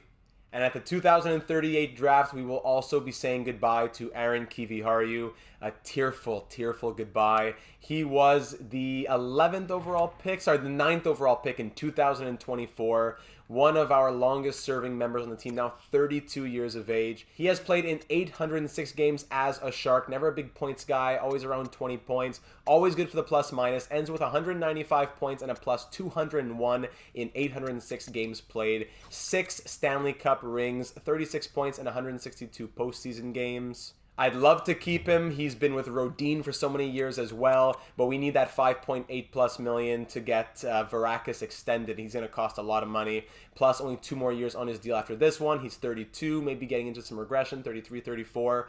Defenseman cost, it's crazy what defenseman cost here. So unfortunately, although he's on a good contract, we have to shed some money, and this is where it'll come from. So Kiviharju going to be shipped off to New York Rangers for a 2nd and a 3rd. Thank you so very much for your service. Remembered as one of the Sharks' greats. Not too much to deliberate about this deal. What? The trade find is when I gave this to me. Whatever. We'll just take it. I'm not going to be picky at this point. But before I was so rudely interrupted by the cockiness of the Rangers GM, Aaron Kiviharju, one of the players who will be remembered for a very long time, and very rightfully so, as a top 4 mainstay. Year number 17, let's dive in. Haikila, Bedard, and 92 overall Tuukka Varakis on the first line to start this season. Varakis signed an 8-year extension at $12.65 million per year. Great to have him on board. Mikkola, Chubasov, and Ranta on the second line. This could be Mikkola's last season as his $4.35 million extension that we signed, that 8-year deal will be. This is the final year of it, and he wants like upwards of $12 million. We don't have that, so he's likely gone after this year. Another tearful goodbye coming our way. So let's try and do one more cup. Filatov, Bellefeuille, and Delaurier on that third line. Nash, Anthony Nash, who was a 5th round pick in 2037, listed as a second line forward. He'll be a big piece for us moving forward. He's on the team, as well as Brennan Flood. We got him from the Devils. And on the fourth line here also Ralph Nold, a 3rd round pick in 2034. So a pretty stacked fourth line. Some of those guys will move into the top 9 next year. Filatov and Mikkola likely gone. Defense, we have a bit of a difference here this year as well. Carl and Kalina on the top pair. Rodin now playing with Rob Cappy. And the third pair is still Bjorkstrand and now playing with Leonardo Hobson, who was a 4th round pick in 2030. Between the pipes, it's Vic Val Kilmer at 90 overall, backed up by 84 overall Pat Wilcox. After completing the three-peat and 12 consecutive President's Trophies, what will 2038-39 have in store? Let's find out. Let's keep it rolling in year number 17 with a 13th consecutive President's Trophy, just becoming routine by now. 57, 20, and 5 was our record, scoring over 4 goals per game. Power play at 26.3 to be second best in the league, and the penalty kill of 84.6 to be probably among the top 15 or so, not quite the top 10. Connor Bedard was 1 point shy of 100 as he scored 99 in 82, 8 penalty minutes along with it, maybe another Lady Bing for him. Varakis, 43 goals and 87 points in the first year of his big extension. Haikila, 86 points, a career high in goals as well with 22. Mikkola, 85. We're definitely going to miss that offense if he's gone after this season. Chubasov, 75. Ranta, 74. Kalinin, 68. I believe that's a career high for him, or a second best. 68. Now that is a career high for him with a plus 66 as well. My goodness. Delaurier, 63. Cal, 62. Look at that. Bellefeuille, 51 with 30 goals. Filatov, 45. Rodin, 34. And some other point totals down the list we go there. Goaltending, Vic Kilger went 47, 19, and 2 with 5 shutouts. Not one of his better seasons at a .901 save percentage and 2.8 goals against average. Wilcox backing him up went 10, 2, and 3 with 2 shutouts, a .907 save percentage, and 2.77 goals against. And in the 2039 postseason, we sweep the Toronto Maple Leafs in a Stanley Cup rematch for our 4th consecutive Stanley Cup and 7th in franchise history. After we came back to win in 7 last year against Toronto, this year we sweep them easily. The Conn Smythe this postseason going once again to Connor Bedard. Big Gary for the 4th consecutive years. Big handshake with Connor. Gary looking as young as ever. And Connor Bedard will raise the Stanley Cup for a 4th consecutive time. Gather round once more for the 4th consecutive season, making the Stanley Cup final in 8 of the last 10 years. A decade of greatness. Take it in, snap a picture. It'll last a lifetime. Your 2038-39 Stanley Cup champions etched in history.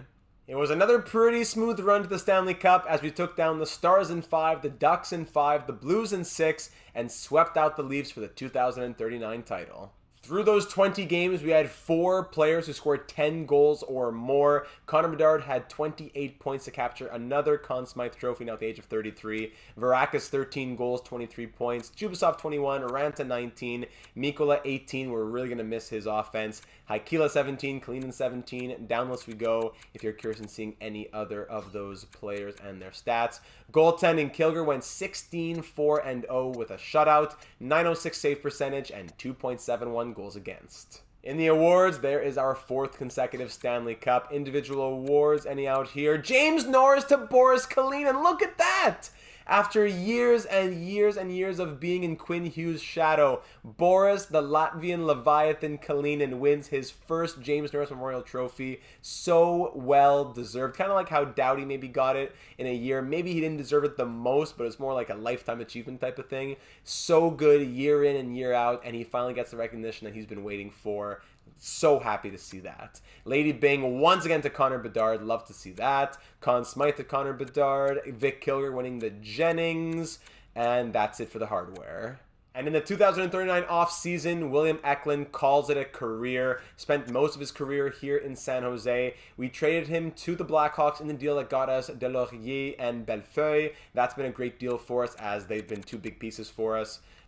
He spent some time in Chicago, went to Colorado, St. Louis, Islanders, Kings, and now calls it a career, ending with over 1,000 points in just about 1,400 games. And as expected in the 2039 offseason, possibly our most tearful goodbye yet. Kari Mikkola, we have about 11 million and he wants 15, especially with other positions to fill. We are just not able to meet. He deserves to get paid. He's an 88 overall at 31 years of age. He's been with us his entire career. A 5th round pick in 2026, a 146th overall selection. 5-star shooting, 5-star puck skills, 5-star physical senses. The 6'5" winger joined us in 2029-30, won the Stanley Cup in his rookie season, has 6 Stanley Cup rings, is coming off of a career high of 85 points. He ends with 818 games played, 264 goals, 336 assists for 600 points. Plus 236, took over 2,400 shots, and what I definitely want to see, how many hits did this guy throw? Over 1,300 hits. Just a tank, and as we know, an incredible playoff performer. In 194 games, 61 goals, 70 assists, 131 points. Those smaller numbers from his rookie seasons, but especially when things started heating up towards him being a top 6 player, always good for point per game plus or so. He will also always be remembered for his Game 7 first period hat-trick in the first round of the year number 9 playoffs. When we were down 3-0, we reverse swept the first round, and that first period hat-trick got us over the hump.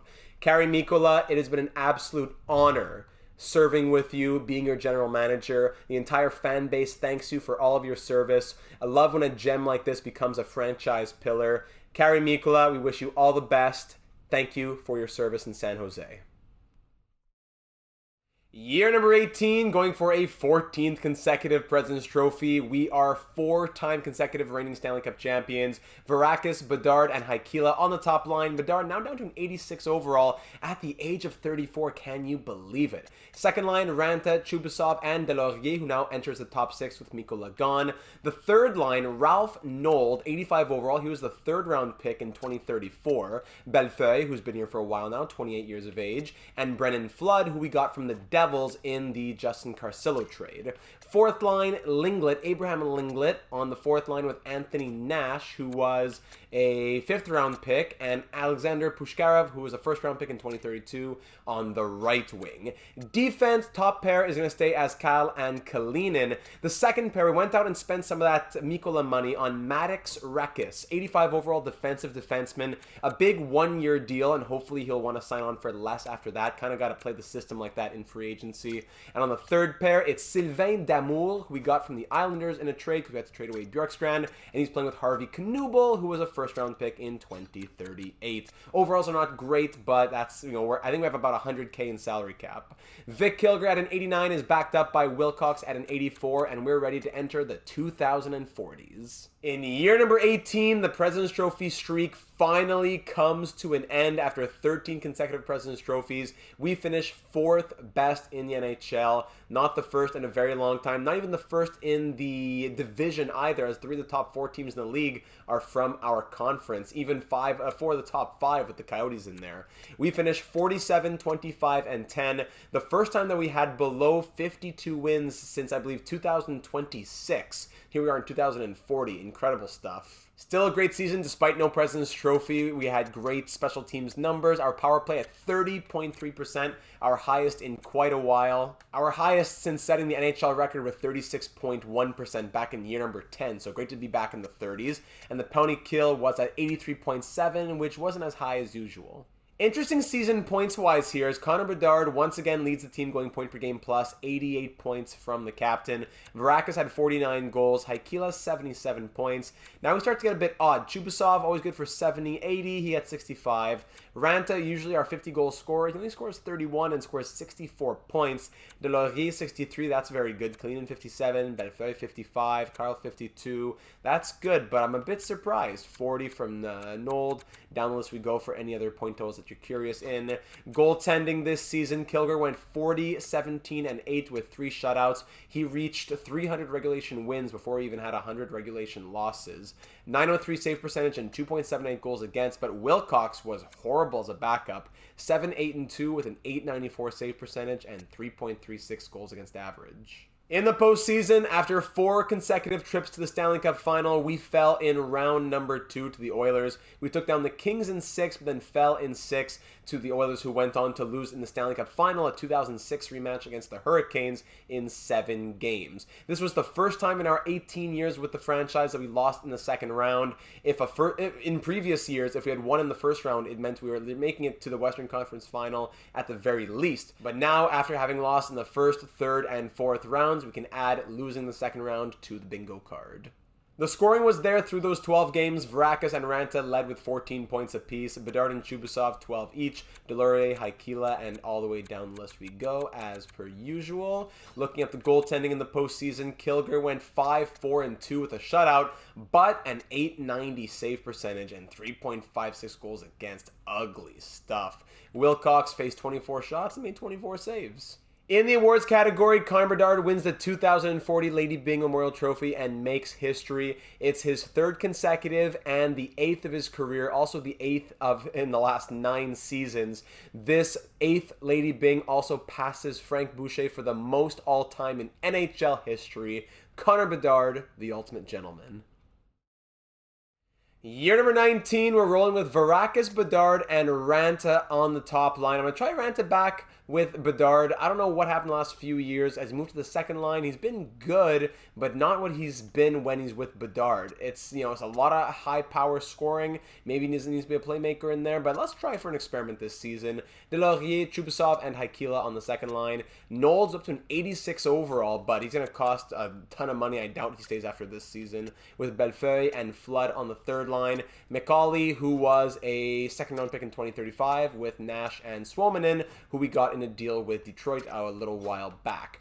Defense, it's going to be Rodin with Kalinin on the top pair. Mark Cal, this guy gets 50 points. He's getting paid $5 million. He's stuck at 81, 82 overall. He has top 6 D potential. He wants $10.5 million to come back after this season. Ooh, calm down, buddy. You're going to play second pair, and you're probably gone after this year. We did go out and sign Owen Scott in free agency, 82 overall, a Swiss two-way D. So we got him on board. We also have Eugene Pitt, who we got from the Red Wings, a young two-way D, top 4 D potential, and he's playing with Sylvain Damour. Goalies, it's Vic Kilger, backed up by 85 overall Pat Wilcox. Kilger at an 89 overall now. After losing our Stanley Cup and President's Trophy streak last season, let's see if we can get one or both back in 2040-41. In year number 19, we're back to our President's Trophy winning ways with our 14th President's Trophy in the last 15 years. Let's start another streak. Let's do it. 115 points with a record of 56, 23, and 3 here in 2040-41. The power play was at 24.8% to tie for the league lead, and the penalty kill at 84.7, once again a bit lower than we would have liked it. In the scoring, after a couple of years being below 100 points, Connor Bedard is back with 37 goals and 76 assists, tying his career high for assists. A 113-point season from the 35-year-old, who now has top 9 potential, but he's still getting it done at 35 years of age. Varakis sets a new franchise record for goals in a single season, 63 from Tuukka Varakis, 106-point season from him. Samu Ranta, 83 points. He's back to closer where we'd like him to be playing on that first line. Haikila, 67. 67, Kalinin 61, so good. Delaurier 59, Chubasov, this is what worried me the most this season, 58 points from him. Actually a career low as well, so I'm not sure what's going on with Chubasov, but we'll see if we can fix it next season. Bellefeuille 54, Nold 49, Rodin 45, career high from Mats Rodin, by the way. 34 years of age from the franchise defenseman. We're going to have a big wrap-up on him when he retires or whenever he leaves. 45 points, a career high in his the age of 34 season. Goaltending, Vic Kilger went 45, 20, and 1 with 1 shutout. 906 save percentage and 2.56 goals against. Wilcox 11, 3, and 2, 907, and a 2.47 goals against. Bedard also once again second in league scoring by just a point, and Varakis second in league goal scoring by just a goal. It's of course our nemesis Trey Sutton who leads the NHL with 64, so close to more hardware. We'll see if the league still recognizes that and gives them some awards.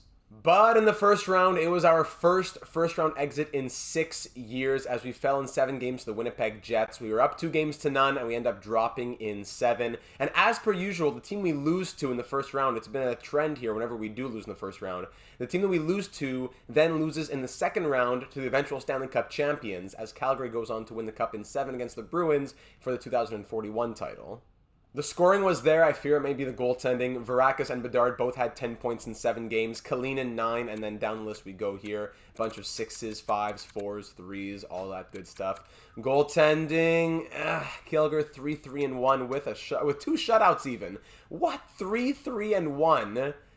2 of his 3 wins came by shutout. I saw one game where he allowed 7 goals, 905 save percentage, 2.71 goals against. Voodoo, man.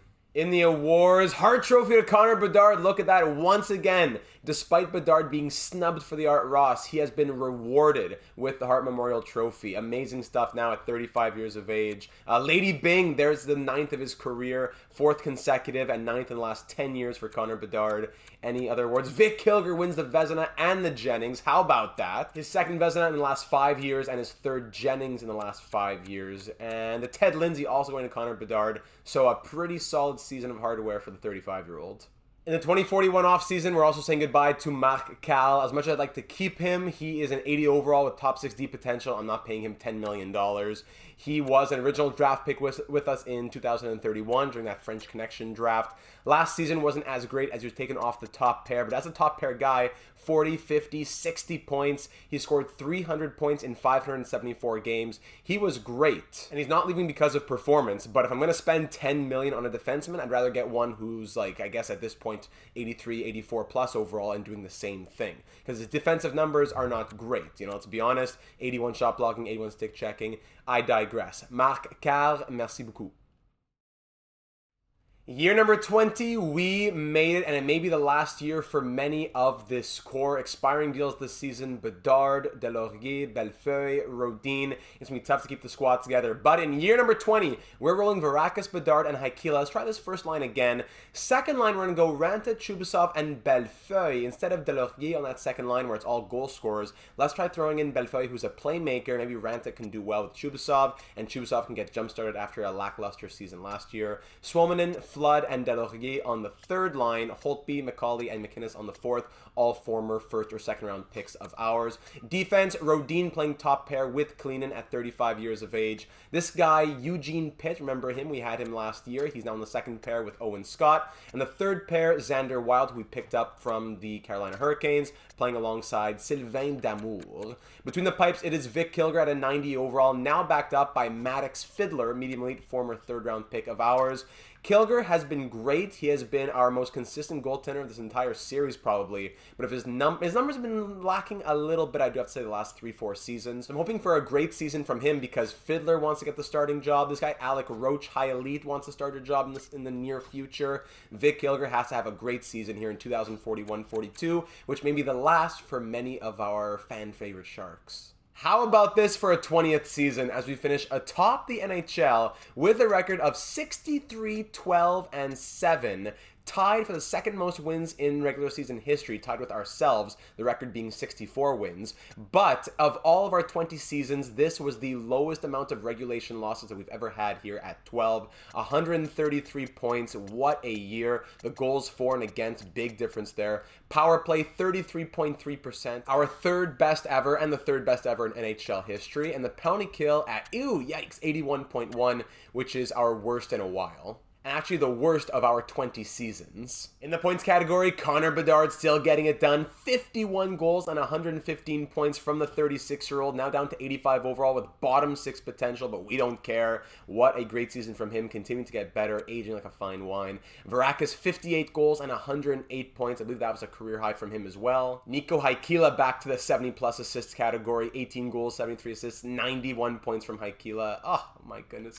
Bellefeuille, point per game, 82 points in 82 games. Bellefeuille, this is definitely going to be his last season. We're not going to have the money to re-sign him. He has been so good, by far a career best, and his contract expiring, so no way we're going to be able to get him back if I had to put money on that. Boris Kalinin, only 6 goals, but a career high 79 points from the Latvian. We'll see where he ranks in the entire league, plus 66. Chubasov, 40 goals, 78 points, definitely going to take that. Ranta, 69 and 82.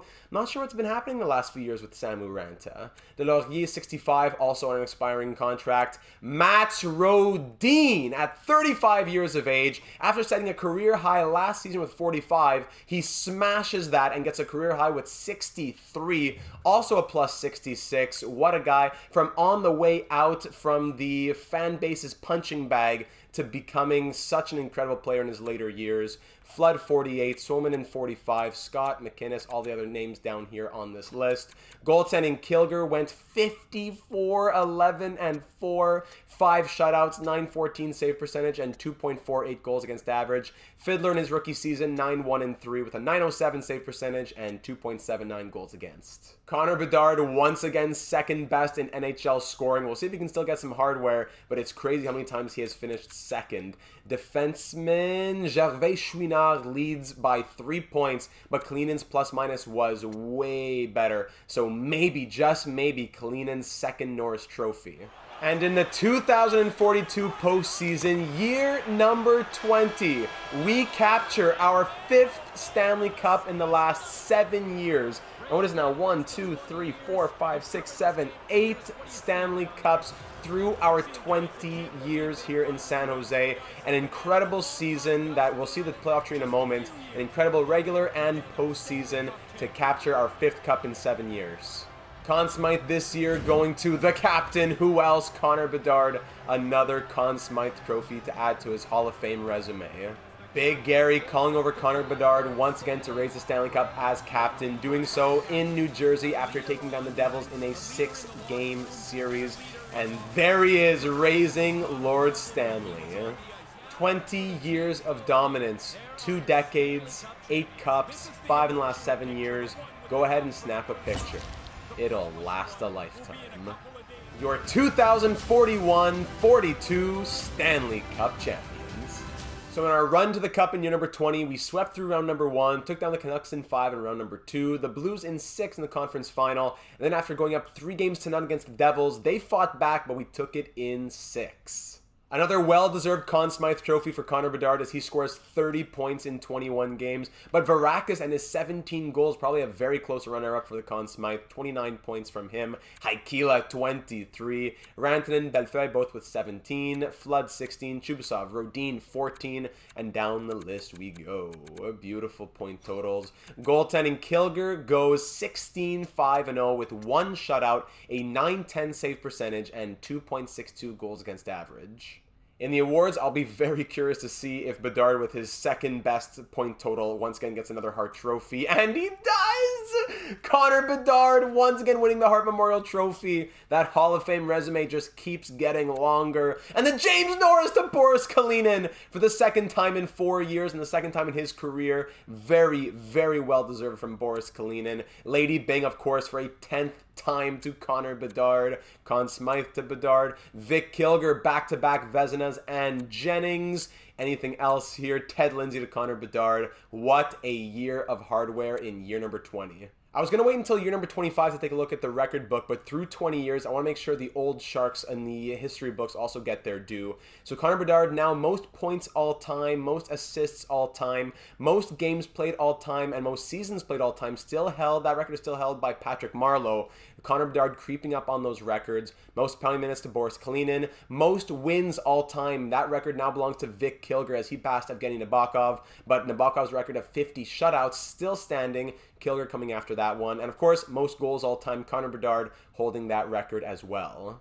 Wow, wow, wow. In the 2042 offseason, a big retirement. Mats Rodin, after scoring 500 points in 1,370 games, all as a Shark at the age of 36, still an 84 overall. He decides to call it a career after having the best season of his career. Mats Rodin, such a consistent guy. As I said earlier, once the punching bag, once the punchline, once the scapegoat in San Jose, many people wanted him gone. We ended up hanging on to him after he kind of proved his worth a little bit. We gave him a few more chances. He kept doing more, and I'm really glad that we did keep him. The 6th overall pick back in 2024. We thought he was going to be a top pair guy. He kind of ended his career as that. He was more of a second pair guy for the majority of his career. 63 points in the end. Many seasons of 20-30 points. That's why 513-70. But he really aged extremely well. He aged very, very well. Postseason stats, 104 points in 284 games, 8 Stanley Cup rings for him. Going down as one of the Sharks' most integral pieces in franchise history. You may not think it. Alternate captain for so long, first, second pair guy for so long, just a steady presence who contributed offensively in big ways towards the end of his career. As an offensive defenseman, he also threw a lot of hits and blocked a lot of shots, over 1,100 hits and over 1,500 blocked shots in his career. The statue is being built as we speak, and thank you so very much for your service here in San Jose. Also, a shout out to the player who played most of his career with Mats Rodin, Aaron Kiviharju, who retires 4 years after leaving us, I believe, in San Jose, going out with 307 points in 1,134 games.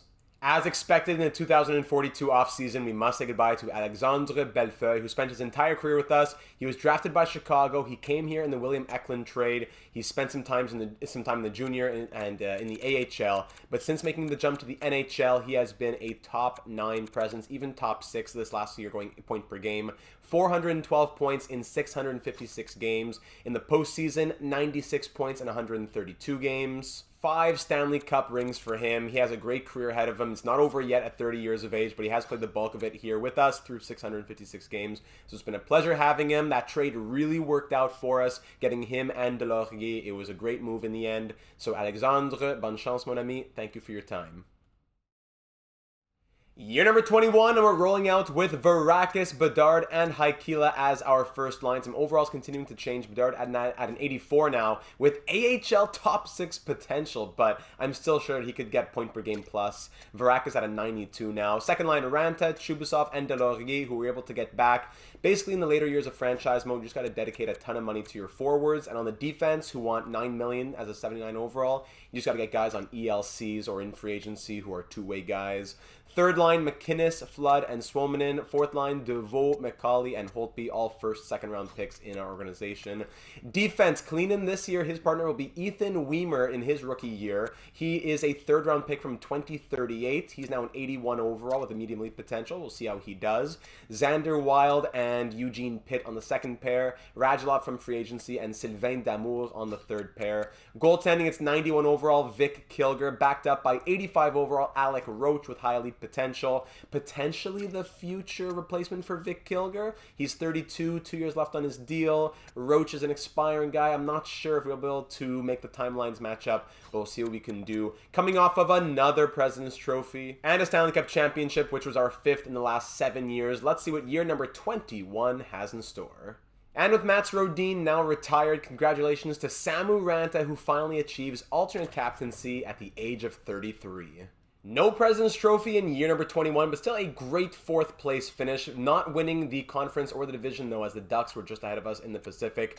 106 points with a record of 51, 27, and 4. Highest scoring team in the league as well. Our power play was at 22.2%, second best in the league. And our penalty kill with these sticky menus, oh my goodness gracious, was at 85.1%, which was back among the top 10. For the first time in a very long time, our team leader in scoring was not Connor Bedard, as Tuukka Varakis beat him out by 5 points, 99 points from the Finn. Connor Bedard, though, at 37 years of age, despite the overall dropping in the potential AHL top 6, he still scores 94 points. I was not worried about him at all. Nico Haikila, another 90-plus point season as well to add to his resume. René Delorier, 88 points from him. He was a playmaker this season with over 60 assists, career high in that, and a big career high in points. Well done from him. Samu Ranta, 41 goals, 76 points. We'll take it. Chubasov, 69. Kalinin, 64 and a plus 33. Flood, Suominen, DeVoe, Weimer, that new offensive defenseman, 35 points. And the rest of the point totals you see as we go down there. Goaltending, Vic Kilger went 36, 19, and 3. Not his greatest year. 1 shutout, 900 save percentage, and 2.88 goals against. Roach actually played a lot in relief. 27 appearances, going 15, 8, and 1. But a sub 900 save percentage and over 3 goals against. In the postseason, we took down the Kraken in 5 games in round number 1, but fell in the second round to the Anaheim Ducks, who would go on to get swept out of the Stanley Cup final by the Florida Panthers. How about this in the postseason? Boris Kalinin led the team in points through those 10 games, 12 points from the 34-year-old defenseman. Varakis Nahikila with 11, Bedard 10 points in 10 games, Ranta, Delorier. Chubasov only 1 goal and 5 points in 10 games. He's been really disappointing me. For a guy making $12.5 million, not super impressed. And the rest of the team there, as you can see. Goaltending, Kilger, what did you do, buddy? 5, 4, and 1. 902 save percentage, 3.04 goals against. Maybe Roach has some more starts next season. Kilger, gotta be careful, buddy. Especially, he'll be heading into the final year of his contract. No individual or team awards here in San Jose for the first time since year number 4. How about that? And of course, Marcal wins the James Norris in St. Louis. I hate you so much, EA. So another busy offseason ahead with tough contract voodoo coming, especially Connor Bedard's contract. I believe Haikila needs a contract, so we'll see what the year 21 offseason has in store. The Islanders have the 3rd overall pick here on the block in 2043. I'm going to give what I got to give to get it. 25th overall pick, a first next season, a few prospects. Islanders, come on! There's a big-name defenseman that I really want to go ahead and draft. It's the first time in years that a top 5 pick is even on the block. And we're a championship team trying to get the last little bit that we can from this window, so it makes sense. And there we go! Costs a couple firsts and a second. It's not an exorbitant amount. It is a lot, but we got the 3rd overall pick from the Islanders. They wanted to trade it, and with the 3rd overall pick, we're going to go ahead and take a new pillar for our defense, hopefully. Jack Longy, an offensive defenseman who's NHL ready, similar to PK Subban. We need good defensemen on ELCs who can be the future. We have no one to really take over after Kalinin. So Jack Longy, welcome to the organization, Bello. You are 79 overall, medium elite. Probably going to take a couple seasons. We only have, 5 years left? 4 or 5 years left. So we'll see how much you can get done in that time, but welcome to the organization. Year number 22, and Tuukka Varakis is now a 93 overall, the highest overall on the team for a few years now, I believe. Connor Bedard at an 82 overall at 38 years of age is still our first-line center, but I'm sure he will continue to regress. We'll see what this season has in store for him. Nico Haikila still on the right wing as an 87. Second line still, Delorier, Chubasov, and Ranta. Third line, DeVoe, Flood, and McInnes. Third line, Holtby, McCauley, and Suominen. Flood has kind of been like our Cody Glass of the series. He's really taken over as our everyday third-line guy, plus special teams. He's been solid for us. Defense, it's going to be Weimer with Kalinin again on the top pair. Longy, who we just drafted, will now play second pair with Pitt with the +2. And Xander Wild will now play with Arthur Chapman on the third pair. Chapman, a low elite enforcer who was a 5th-round pick in 2041. Goaltending, Kilger and Roach are now both 87 overall. Kilger in the final year of his deal. I doubt he'll want to sign cheap to be a backup, so possibly our last season with the best goalie in franchise history. And Roach, it's a 1-year deal for him. Hopefully he wants to sign on to stay next year. I don't want to lose both of them, so we'll see what happens this year and who takes the crease in year number 22 as we want to get some hardware back on our shelves.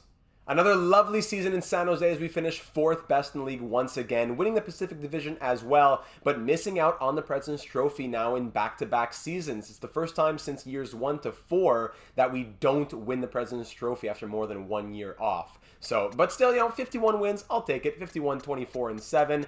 Our power play was 19.9%, so by .1, we dropped below 20% on our power play for the first time since year number 4, when I think it was like 12%.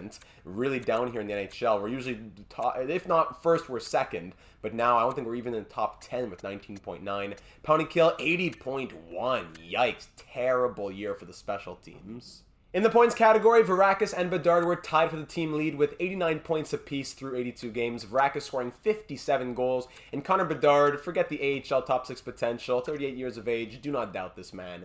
Haikila, another point per game plus season, 20 goals and 84 points. Delaurier, 73, Chubasov, 72. Ranta, now it's a bit more understandable that he's getting these totals now that he's 34 years of age, but it's been a bit of a disappointing last few seasons. Cleanan still with 50 at the age of 35, Weimer, 45, Flood 44, down the list we go. That rookie, where's Longy? What? Only 15 points and a plus 32. Come on, I need more offense from this offensive defenseman. Don't tell me we're going to have a Mats Rodin. I don't have 20 more years to spend on you, buddy.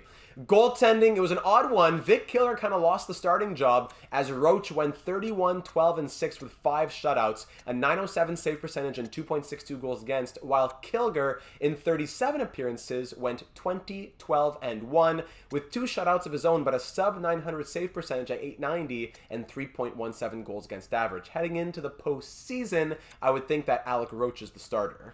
And in the 2044 postseason, we find ourselves in Game 5 overtime on the brink of winning the Stanley Cup on a 5-on-3 power play.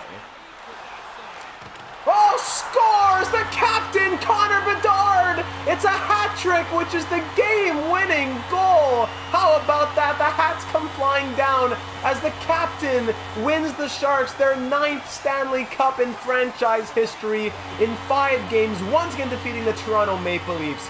What an end to the series. Our 5th cup in 9 years. Of course, Connor Bedard getting another Conn Smythe at 38 years of age. Our 2nd cup in the last 3 years as well. What a finish with all those hats on the ice. This is a really rare image to get. The hats are on the carpet for the Stanley Cup. I've never seen this before in all my franchise mode years. The game-winning goal was a hat-trick goal. Crazy. Now, Big Gary calling over Connor once again, possibly for the last time. There's another year on his contract. Will he call it a career after that game-winning, that Stanley Cup winning goal? We'll have to see. But Bedard, in front of the home fans, raises the Stanley Cup once more.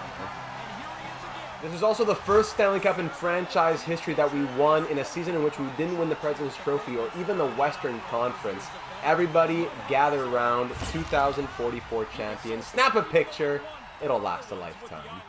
Your 2043-44 Stanley Cup champions etched in history.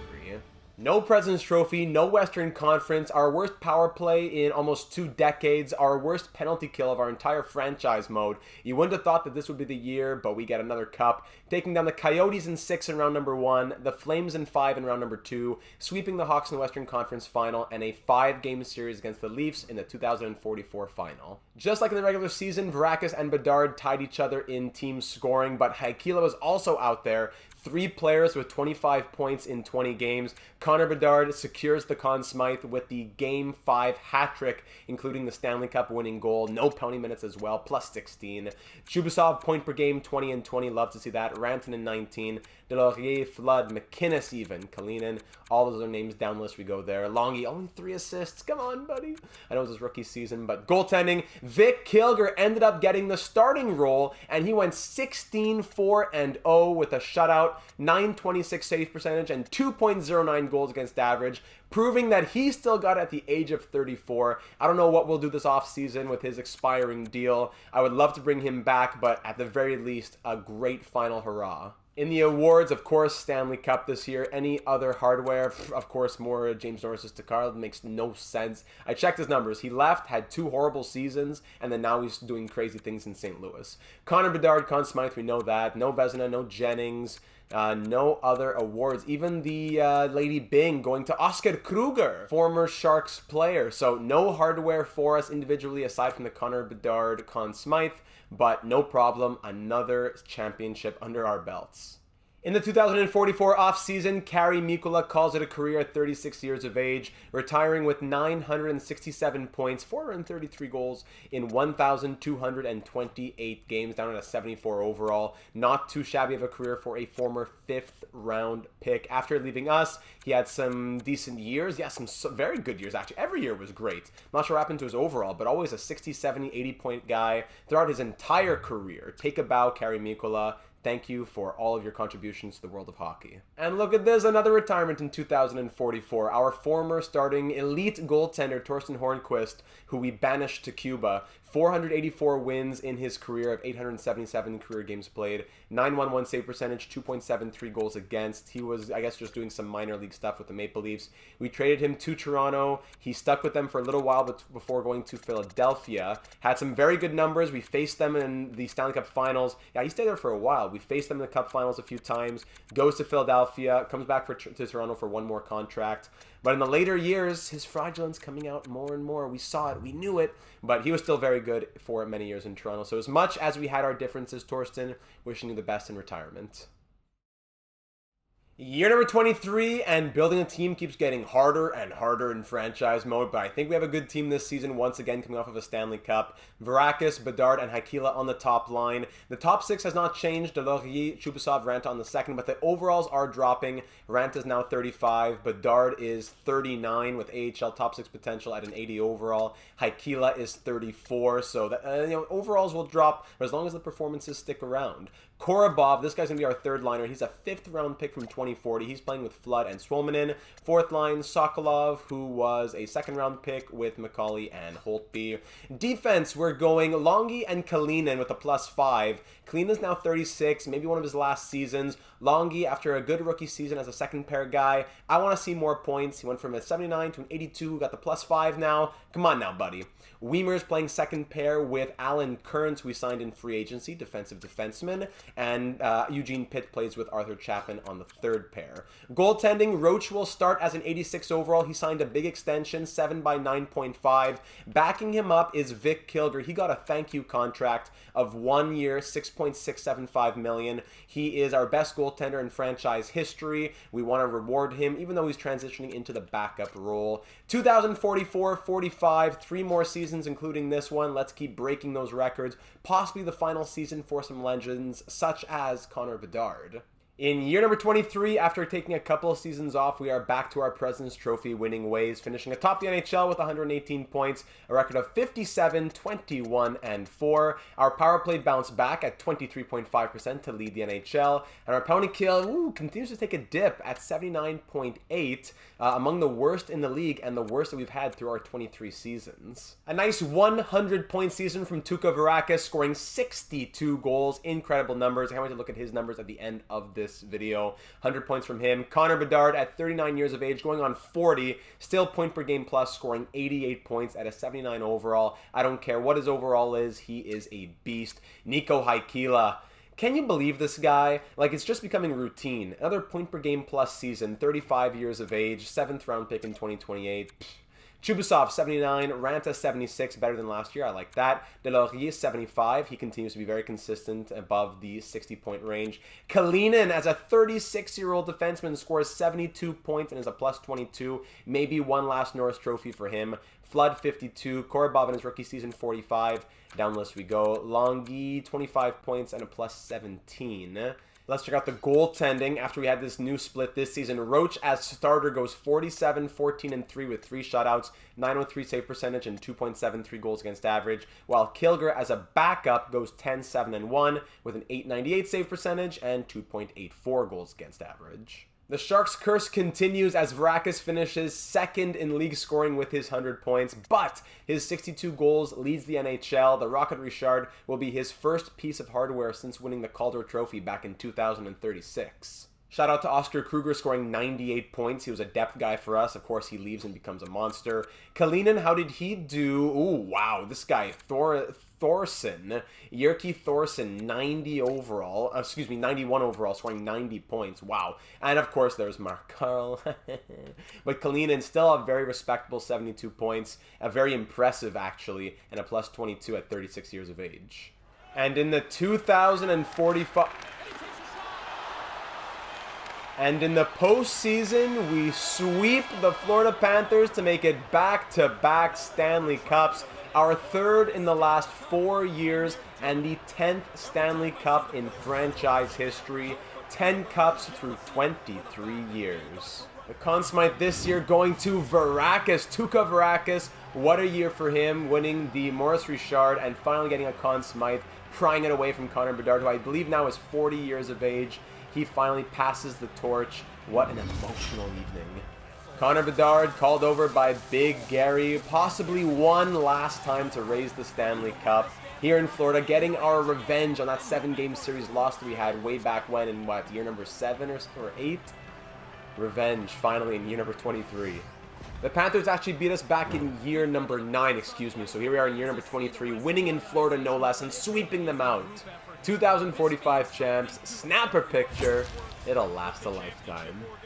Your 2044-45 champions etched in history. It was a pretty shaky ride in the postseason, but we made it, taking down the Blues in 6, the Kraken in 6, the Jets in 7, and then sweeping out the Panthers in the Stanley Cup final. Through those 23 games, Varakis scored 15 goals and 29 points to capture that Conn Smythe trophy. But Connor Bedard, still 26 points. He's going on 40 years of age, and he was still point per game plus. Chubasov, 14 goals and 25 points. Ranta, Haikila, both with 22. Flood, Delorier, and Kalinin, all with 20. It was a high-scoring postseason. My goodness, scrolling down the list here. Goaltending. How did Roach do his first year as a starter? He goes 16-7-0 with 1 shutout, a .907 save percentage, and 3.04 goals against. Checking out the awards now, of course, Stanley Cup, President's Trophy, all that good stuff. Awards here. Heart goes to Stortini. No love for Varakis just yet. James Norris to Thorson. Lady Bing to Connor Bedard, the 11th of his career at the age of 39. Still such a gentleman. Conn Smythe to Varakis, of course. Roach winning the Jennings. And then, as we know, Varakis winning the Maurice Richard. Wow, wow, wow. In the 2045 offseason, Connor Bedard calling it a career. After scoring 874 goals and 1,261 assists for 2,135 points in 1,791 games, 10 Stanley Cups later, 11 Lady Bings, a lot of awards that we'll recap at the end of the episode. Connor Bedard calling it a career in San Jose, the captain, here since being drafted in 2023, retiring in 2045. Just looking at the numbers that we won't be able to look at again later quickly here as we pull them up from the regular season. He only had 265 penalty minutes in his entire career. A career 15.3% shooter, 1 point shy of 600 power play points, always averaged over 20.5 minutes per game. Face-off percentage at 52.73, over 1,000 hits, only 317 blocked shots, 1,779 takeaways to 1,113 giveaways. And in the postseason, we know how good he was with all of his Conn Smythes, but 179 goals, 249 assists, 428 points in 360 games. How much extra hockey and how many extra points is that? Incredible. A plus 142, and he took 56 penalty minutes along the way in the postseason. Connor Bedard, a first ballot Hall of Famer, one of the best players in NHL history. The statue's going up as we speak. Thank you so very much for all of your contributions, both on and off the ice. The captain for so many seasons. Connor Bedard, with 2 seasons left in our simulation, we will miss you very, very much, and we wish you all the best in your well-deserved retirement. Wow! And speaking of huge retirements, Harrison Avery, who's been our head coach for so many years, part of our organization, I think, since year 1 or 2, calling it a career. He was in his, I think, 40s. Now he's in his 60s. Possibly the best coach in NHL history. I think definitely the winningest. We'll look at his stats at the end of this episode as well. But Harrison Avery calling it a career, and that means that our new head coach headed into next season, long awaited, but he's finally here, head coach Joe Pavelski. Year number 24, and it's the first year of the post-Connor Bedard era in San Jose. Varakis and Haikila will continue as our first-line wings, but Chubasov, after waiting a very long time at the age of 33, will now be our first-line centerman under Joe Pavelski as coach. Second-line, Ranta, Flood, and Delaurier. Ranta dropping to an 84, now at 36 years of age. Haikila dropping, Delaurier dropping, understandable. Third line, we got some new wingers. We had some money for this season. So Maurice Bordelot, an 84 overall sniper with crazy shooting on the right wing, with Korobov, who's coming off of playing with us last season. It's his second year now. Another guy we signed, Vic Conley. He's going to be a third line left wing. Fourth line, Macaulay, Sokolov, and Bancroft, who was a former fourth round pick. Defense, we're going Longy and Kalinin, now at 37 years of age. Kearns and Weimer, third pair, Chapman and Pitt. Goaltending, Kilmer still fighting for starts as he and Roach are both 86 overall. Kilmer signing another one-year deal for $5 million, while Roach, making 9.5, is getting beaten out by this old man, but he is a legend at 35 years of age. We're also, without Connor Bedard, going to be changing up our first power play unit for the first time in over a decade. So we'll see how this 2045-46 season goes without the captain. Speaking of the captaincy, with Connor Bedard now retired, our captaincy will be going to Boris Kalinin. He's been with the organization for so long, 37 years of age, our rock on the blue line, captain of the Sharks organization. Congratulations, Boris. His alternates will be Samu Ranta and the former 7th round pick who's been defying the odds his entire career, Nico Haikila. Congratulations. In year number 24, we finished second best in the NHL. Unfortunately, not first in the Pacific or in the West, as Anaheim finished above us, but still a great season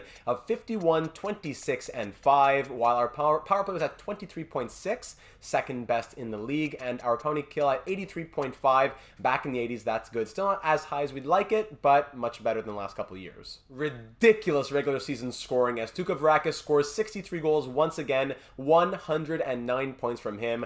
Nico Haikila with the first season with that A on his chest.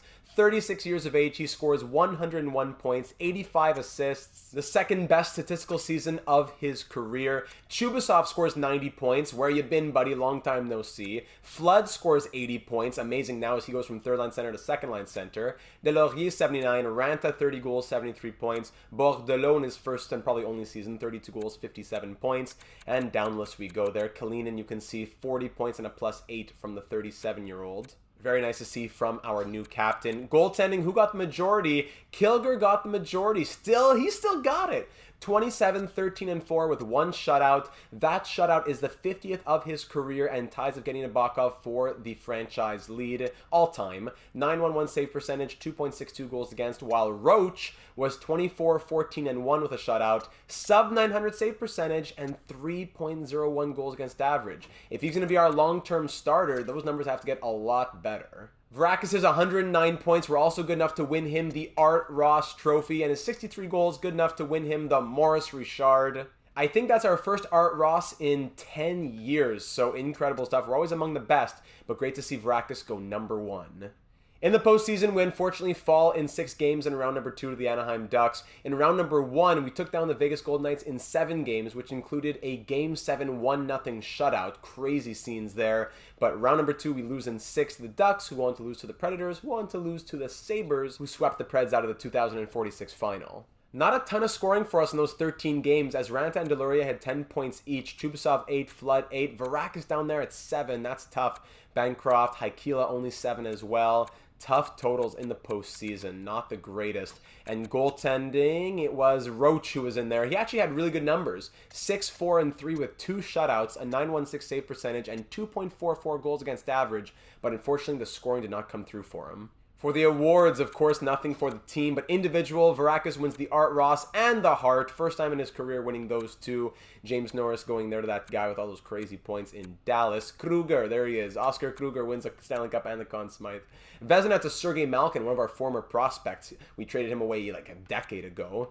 Anybody else winning anything? Varakis winning the Ted Lindsay and the Maurice Richard. So some great individual awards right there. Some great accolades for him. But an unfortunate second round exit for us. A big retirement coming in 2046 as well, as Samu Ranta retires at the age of 36. He was still an 84 overall, but he calls it a career after 10 Stanley Cup rings and 700 goals, joining the 700 goal club. Add in 679 assists for 1,379 points in 1,467 games played. Ranta was our 8th overall pick in 2027. He was a lifer here with the squad, an eventual alternate captain as well. He took almost 5,000 shots, shooting at 14.5%, 342 power play goals. Anything else we want to see? He threw over 2,600 hits. Playoff stats, he, as we said, was a member of 10 Stanley Cup winning squads. 137 goals, 281 points in 315 postseason games. His statue will be added with all the rest that we've said so far in this series. Samu Ranta, I'm really glad we ended up trading for him, keeping him overseas for a season. He came over and dominated. Some lackluster later seasons, I guess we could call it. 60s and 70s as opposed to the 80s and 90s, and even I think he had reached 100, one time. So his later years weren't as great as his prime years, but that's to be expected. He was consistently in the 60 to 70 range, didn't drop to 40s and 50s like a guy like Carcillo, for example. Samu Ranta, we wish you all the very best in your well-deserved retirement. Thank you for your contributions here in San Jose. Year number 25, our final year with the organization. We finally made it. Tuukka Varakis, 93 overall after that huge season last year on the first line with Chubasov and Haikila, back up to an 85 despite being 36 years of age. Chubasov himself now 34. Second line, Delorier, Flood, who's up to an 89 overall. That trade with the Devils in the Justin Carcillo deal really worked out for us in the end. And Maurice Bordelot will play on the second line with that crazy shooting as the new right wing with Ranta gone. Third line, Conley, Korobov, and McCauley. Fourth line, Bancroft, Sokolov, and Holtby. Defense, we're still going to run Longy and Kalinin, despite Kalinin being a 76 overall. This might be the one time in the entire 15 years as president of Hockey Ops that if things aren't going well, I might just slot Kalinin down. But I don't know. We saw it with Bedard. It doesn't quite matter the overall. Kalinin still has the X factor. His attributes aren't what they were, but I still think he'll be a good simulation player. He's coming off of another good season. Last year, despite being in the low 80s, he scored 40 points, right? So I'd be tempted to put a guy like Kearns or Weimer up there, but none of them really fit Longy anyways. So why not? Why not? Second pair, Alan Kearns is now his third season with us. He's playing with Weimer on the second pair. Simon Poulin on the third pair. He's a guy that we got from Buffalo. I traded, what was his name, Maddox, the goalie prospect? I traded him to Buffalo maybe 3 or 4 years ago. Now here Poulin is playing with Eugene Pitt on the third pair. Goaltending, it's 86 overall, Alec Roach, backed up by Vic Kilger. 36 years of age, 82 overall, still trying to put some more records in the record books. One shutout away from the franchise record. He's tied right now. We'll see what he does in one last year with the team. Year number 25, I don't got to tell you the implications. We'll look at the stats at the end of this one, but let's go out there and do it one last time. And with Samu Ranta having retired and leaving another alternate captaincy spot open, Boris Kalinin will continue to lead us as captain with Haikila as first alternate and Chubasov as second alternate. In year number 25, it was not one of our worst seasons by any stretch of the imagination, but we had one of our lowest finishes in years, possibly in decades actually, as we finished 9th best in the league, but had a record of 48, 30, and 4 to give us 100 points. It was our most regulation losses since 34 in year number 4, but again, 48 wins, we can definitely take that. Power play ended at 20.8%. Yeah, definitely acceptable without Connor Bedard and Samu Ranta and everybody. And penalty kill at 82.2. Again, still not quite as high as we'd like it, but around that middle point.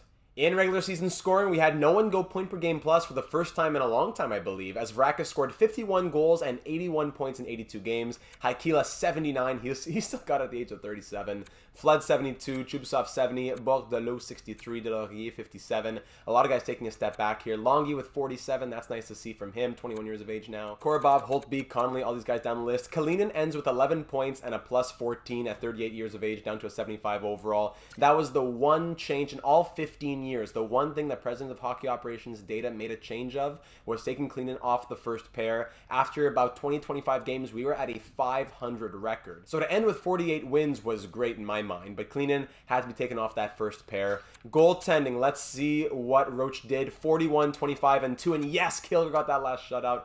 Roach has that record plus 2 shutouts for a .904 save percentage and 2.74 goals against. As Vic Kilger, at 37 years of age, now holds all of the goalie records in franchise history, going 7-5-2, getting his 51st shutout and a .909 save percentage with 2.77 goals against average. It was a fun ride, but in the 2047 postseason, it all comes to an end in the Western Conference Final. In round 1, we took down Vegas in 5. In round number 2, we reverse swept the Seattle Kraken. We went down 3-0, then won 4-3 in Game 7. But then in the third round, we didn't have enough gas in the tank as we got swept for the first time in 25 years with the franchise by the Winnipeg Jets, who went on to lose in 6 to the Pittsburgh Penguins. Through those 16 games, Vrakis scored 19 points, Haikila 14, Chubasov 13, Longy with 12, Conley had 10, Delorier getting a little tired now, down the list we go here. Anything from Kalinin, goal and an assist, there you go, the captain still out here, the poor guy's tired, come on, cut him a break. Goaltending, Roach went 8-6-2 with 2 shutouts, a .909 save percentage, and 2.6 goals against average. Not bad at all, but just the scoring needed to be a bit more. Kilger, one last ride, making 17 saves on 17 shots. I guess he came in relief. One last look at the awards. Nothing for us team-wise, but individually, anything. Let's see, Darcy Beck. What a monster this entire franchise mode series. Anything in this last season. Roach winning the Jennings, his second Jennings. Look at that. Roach gets it, and that's it for the awards. And thus concludes our franchise mode, ladies and gentlemen. Before we go to the wrap-up screens with all of the all-time stats, we'll take a second to just look at the players who still hadn't retired just yet. Unfortunately, no screens are available here aside from the record book, so we'll go through the points screen, and then we'll check out the record book right after that. First, let's start it off. Let's go by the points. Why not? Tuukka Varakis, who we got through the Chaz Lucius trade. What a blessing that was. He ends as a 93 overall with some great hardware. 984 games played, already close, one season away from the 700 goal club. 659 goals, 442 assists, and 1,101 points. Incredible. Plus 401, shooting at 16.7% in his career. And in the postseason, 121 goals, 224 points in 207 games. The first overall pick in 2035 was a huge help for us. Next, the man that we've all been waiting to see the final stats for, Nico Haikila. The biggest gem in channel history, I'd have to say. A 7th round pick, 209th overall in 2028, and he becomes an icon with this franchise, playing in 1,391 games. I bet he'd go for at least one more season, scoring 263 goals and 1,058 assists, giving him 1,321 points, close to a point per game player, plus 477, 290 power play points, a lot of Stanley Cup rings. In the postseason, 70 goals, 189 assists, 259 points in 293 games. Definitely among the statues here in San Jose. What a story he was, and he will not be forgotten anytime soon. Brennan Flood was a great pickup. We got him from the Devils in the Justin Carcillo trade. He ended up playing 820 games with us, scoring 460 points. The last couple seasons as a top 6 centerman, scoring 70, 80 points. So I'm sure he would continue to be a great piece for us moving forward. Some Stanley Cup rings for him as well. Yuri Chubasov, who we drafted 3rd overall in 2030. We only got to see his rookie season as general manager, but we got to see the rest of his career blossom. 1,168 points, which included 560 goals and 608 assists in 1,312 games. A bunch of Stanley Cup rings for him as well. In the postseason, 101 goals, 120 assists, 221 points in 265 games. Chubasov was to Bedard what Malkin is to Crosby, in my opinion. A great second-line centerman, great support. Not as productive, I would say, but a very capable player that could have been a first-line center on most teams. At 35 years of age, he probably still has a little bit left in him, but great to see those totals from Yuri Chubasov. Bordelot, we had him for a couple of years. He did well, but René Delorier is who we want to see next. We got him in the William Eklund trade from Chicago. He was a second-round pick in 2029, but he played in his entire NHL career with us. 1,300 games played, 337 goals, 578 28 assists for 915 points. A lot of 60, 70, 80-point seasons. His career high was 88 points. That was just a few years ago in 2043. I just want to see, as a power forward, let's see the hits out here. 2,220 hits so far in his career, with more to come. I don't want to look at that for everybody, but for a big 6'5" power forward, Delaurier was a great pickup. I'm glad we traded for him. Again, a little here and there. I do some good general managing from time to time. Longy was a 3rd overall pick. He's finally starting to come into his own, so hopefully he would be continuing, kind of like Rodin, eventually getting to 50, 60 points. Korobov, Holtby, some depth guys we got over the years through 1st and 2nd round selections. Bancroft, Sokolov, Weimer, but especially want to look here at Boris, the Latvian locomotive Kalinin, ending as our captain. I would think that he retires after this year at a 75 overall. We drafted him, 4th overall in 2026. The Latvian Leviathan ends with 1,640 games played, 180 goals, 862 assists, 1,042 points. I believe a couple of Norris trophies, but we'll see the awards in a second. A plus 649, averaging over 24.5 minutes of ice time in his career. 2,572 hits, 1,974 blocked shots. Giveaways and takeaways were a bit difficult, I gotta say, but he goes out as a top 3 defenseman in franchise history, and I would say a Hall of Famer. From there, we got to go check out the goaltending. We'll start with the current starter, Alec Roach. We drafted him 3rd round in 2038. He became our starter, and through 252 appearances, he has a record of 158, 73, and 13. 11 shutouts, 902 save percentage, 2.79 goals against. Those numbers could definitely be better, so I'd want to see more from him moving forward if we were to keep on going. But Vic Kilger, who would have thunk it? From Hornquist and Habsheet, all these guys, Vic Kilger ends up being our long-term guy. A 3rd round pick in 2029. Now at 37 years of age, he holds the all-time Sharks record for wins, shutouts, 803 games played, a record of 537, 202, and 47. This guy has to be a Hall of Famer. 51 shutouts, 908 save percentage, 2.61 goals against average. In the postseason, 184 games played, a record of 126, 43, and 11.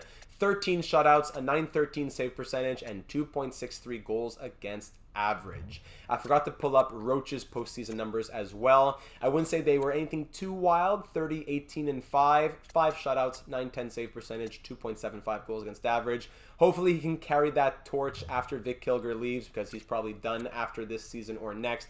But Kilger goes down as the best goaltender in Sharks history.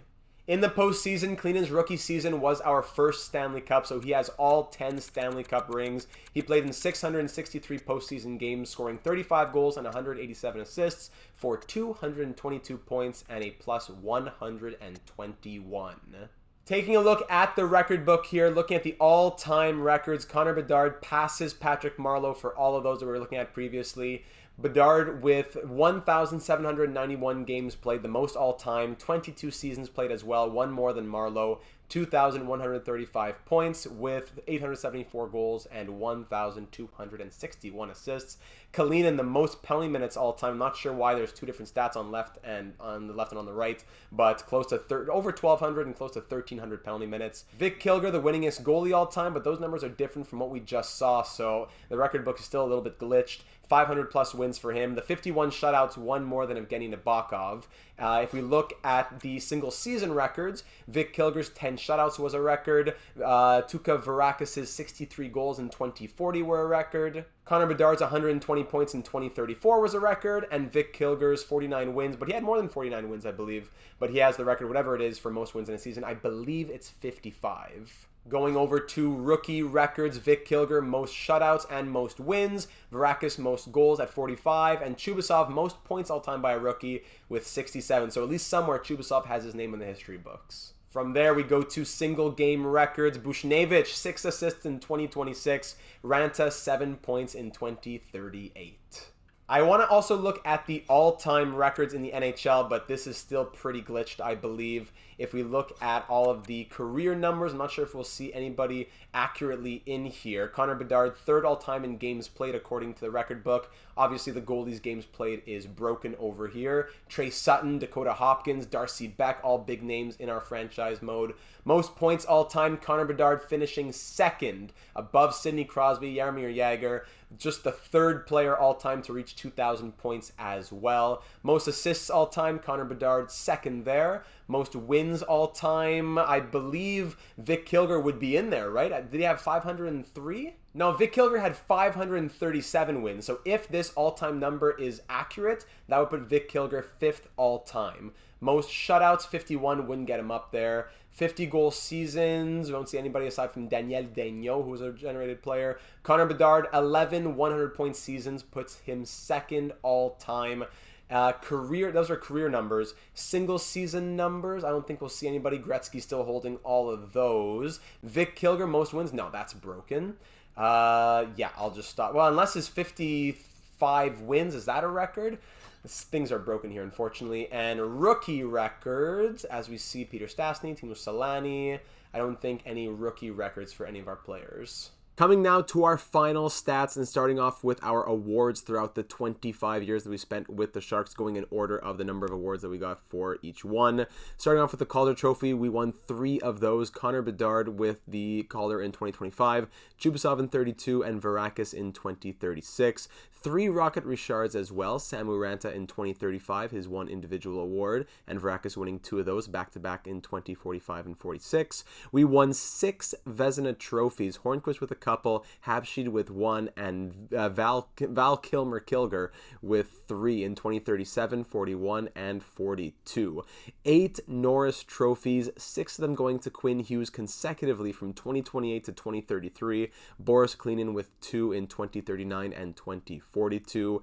9 Hart trophies, 8 of them going to Connor Bedard, 2029, 30, and 31, 34, 35, 38, 41, and 42. A lot of instances of back-to-back or 3 in a row. Incredible from him. Varakis winning it himself in 2046. Same thing for the Ted Lindsay, but add 1 more in 2028 for Bedard. So 2028, 29, 30, 31, 34, 35, 38, 41, and 42. 8 Hearts and 9 Ted Lindsays for Connor Bedard. Varakis winning 1 of each in 2046. Throughout our 10 Stanley Cup championships, we had, of course, 10 Conn Smythe winners. Chaz Lucius winning the first in franchise history in 2030. Bedard with the next 8 after that in 32, 36, 37, 38, 39, 42, and 44. Crazy how we won them over a decade apart from each other as well. And Varakis in 2045. 11 Jennings trophies. Interesting to see 6 Vezinas, but 11 Jennings. Hornquist winning a couple, Habsheed winning 3, and Kilger winning 1, 2, 3, 4, 5 on his own. Roach as well towards the end of our franchise mode, winning a couple right there. And finally, 12 Lady Byng trophies, all going to Connor Bedard, an NHL record for the most all-time by far, winning them in 2029, then consecutively from 32 to 36 and 38 to 42. So basically from 2032 to 2042, he only lost out once to Shane Wright, and then added another towards the end of his career in 2045. Going now to the team stats, both as general manager and president of hockey ops. There wasn't really a huge difference between the 2 roles, as I still had to make trades, do contracts, do lines, and all that. The big difference was that we didn't make changes in the middle of the season or goalie swaps or anything like that in the postseason. So as general manager, our regular season record through 10 seasons, 510 wins, 235 losses, and 75 overtime or shootout losses. That gives us an average record of 51, 24, and 7 through 10 seasons. In those 10 years, 6 Pacific Division titles, 6 Western Conference titles, 6 President's Trophies, and 9 playoff appearances through those 10 years, only missing in year number 2. Our playoff record was 105 and 60, and we captured 3 Stanley Cups. In the next 15 years, as the president of hockey ops, our regular season record was 830, 321 and 79, bumping up our average record to 55, 22, and 5. In those 15 years, we won the Pacific Division 11 times, winning the Western Conference 10 times and 10 President's Trophies as well. That incredible streak that we'll see in just a moment. Of those 15 years, we had 15 playoff appearances, and in those appearances, we went 161 and 80 to capture 7 more Stanley Cups. So in total, ladies and gentlemen, the stats come down through 25 years to 1,340 wins, 556 losses, and 154 overtime or shootout losses, giving us an average record of 54, 22, and 6 through 25 years. Our average power play was 24.57%, so basically just 1 out of 4 going in, and our penalty kill ended at an average of 85.09%. The franchise record was 64, 15, and 3. It was also an NHL record. In 25 seasons, we won the Pacific Division 17 times, the Western Conference 16 times, and the President's Trophy 16 times as well. All 3 of those being done 13 times consecutively. So we were Pacific Division champions, Western Conference champions, and league champions for 13 consecutive seasons. Ridiculous numbers. 16 President's Trophies in 25 years as well. We went 24 for 25 on playoff appearances, including 23 consecutive, all the way from year number 3 to year number 25. In those appearances, we went 266 and 140 to capture 10 Stanley Cups in 25 years, completing the four-peat once, back-to-back once, and the rest of the cups coming individually. And if you prefer to see all those stats in a bit of a different light, here's the Excel sheet that I kept throughout the series. Really helps to visualize all of the playoff appearances, Pacific Division titles, Western Conference titles, President's Trophies. We can see we had the best power play in NHL history as well at 36.1% in 2031-32.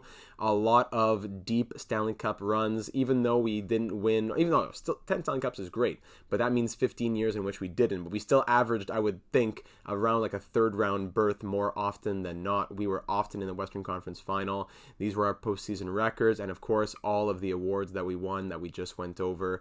Just a really a jam-packed Excel sheet for a crazy 25 years. So there you have it, ladies and gentlemen. Our NHL 23 franchise mode series with the San Jose Sharks has officially been completed. Be sure to keep an eye out for the poll coming up soon for what our next franchise mode series will be, as well as, of course, being subscribed to not miss out on any of that. Our NHL 23 career simulations, the Connor Bedard one is going to come out soon as the draft lottery results are out in a couple days from upload here. But hey, if you enjoyed this wrap-up, if you enjoyed this series, I know that this was a really long 2.5-hour episode. There was just so much to jam pack into it. If you enjoyed it, please do leave a like, comment with something that you thought was crazy. Out of all the crazy things that happened in these last 15 years, what was the craziest? But even if you have nothing to say, just leaving a like is so very much appreciated. This takes days and days of recording. I absolutely love it, but it is a very, very long process in EA land where simulation is so slow with these sticky menus and everything. So I appreciate your viewership, whether it was for 1 episode or 35 episodes. It means so very much. This channel has grown so much over the course of this series as well. I'm looking forward to our next one, which will bring us to the end of 23 and into NHL 24. So we would love for you to be a part of it as an assistant general manager, as a viewer, whatever it is. Join us here on the channel or over on the Discord server, link in the description. We're almost 500 members in that server. We're not just talking Data 782 franchise mode. That's only a very small part. We're talking hockey, playoffs, slander, fun, not toxic, super great, wholesome environment. I can't pump it up enough. I really, truly love the community that we've built here on this channel, so thank you so much for being a part of it. But I'll go ahead and stop there. What a series here in San Jose. 10 Stanley Cups and so many other records to go along with it. Connor Bedard going down in history, possibly the second best player in NHL history. That's for you to debate down in the comments. So thank you very much once again for taking the time to watch. Wishing you all the very best heading into the rest of the NHL postseason in the real world. And I'm looking forward to seeing you in our next series on NHL 23 franchise mode.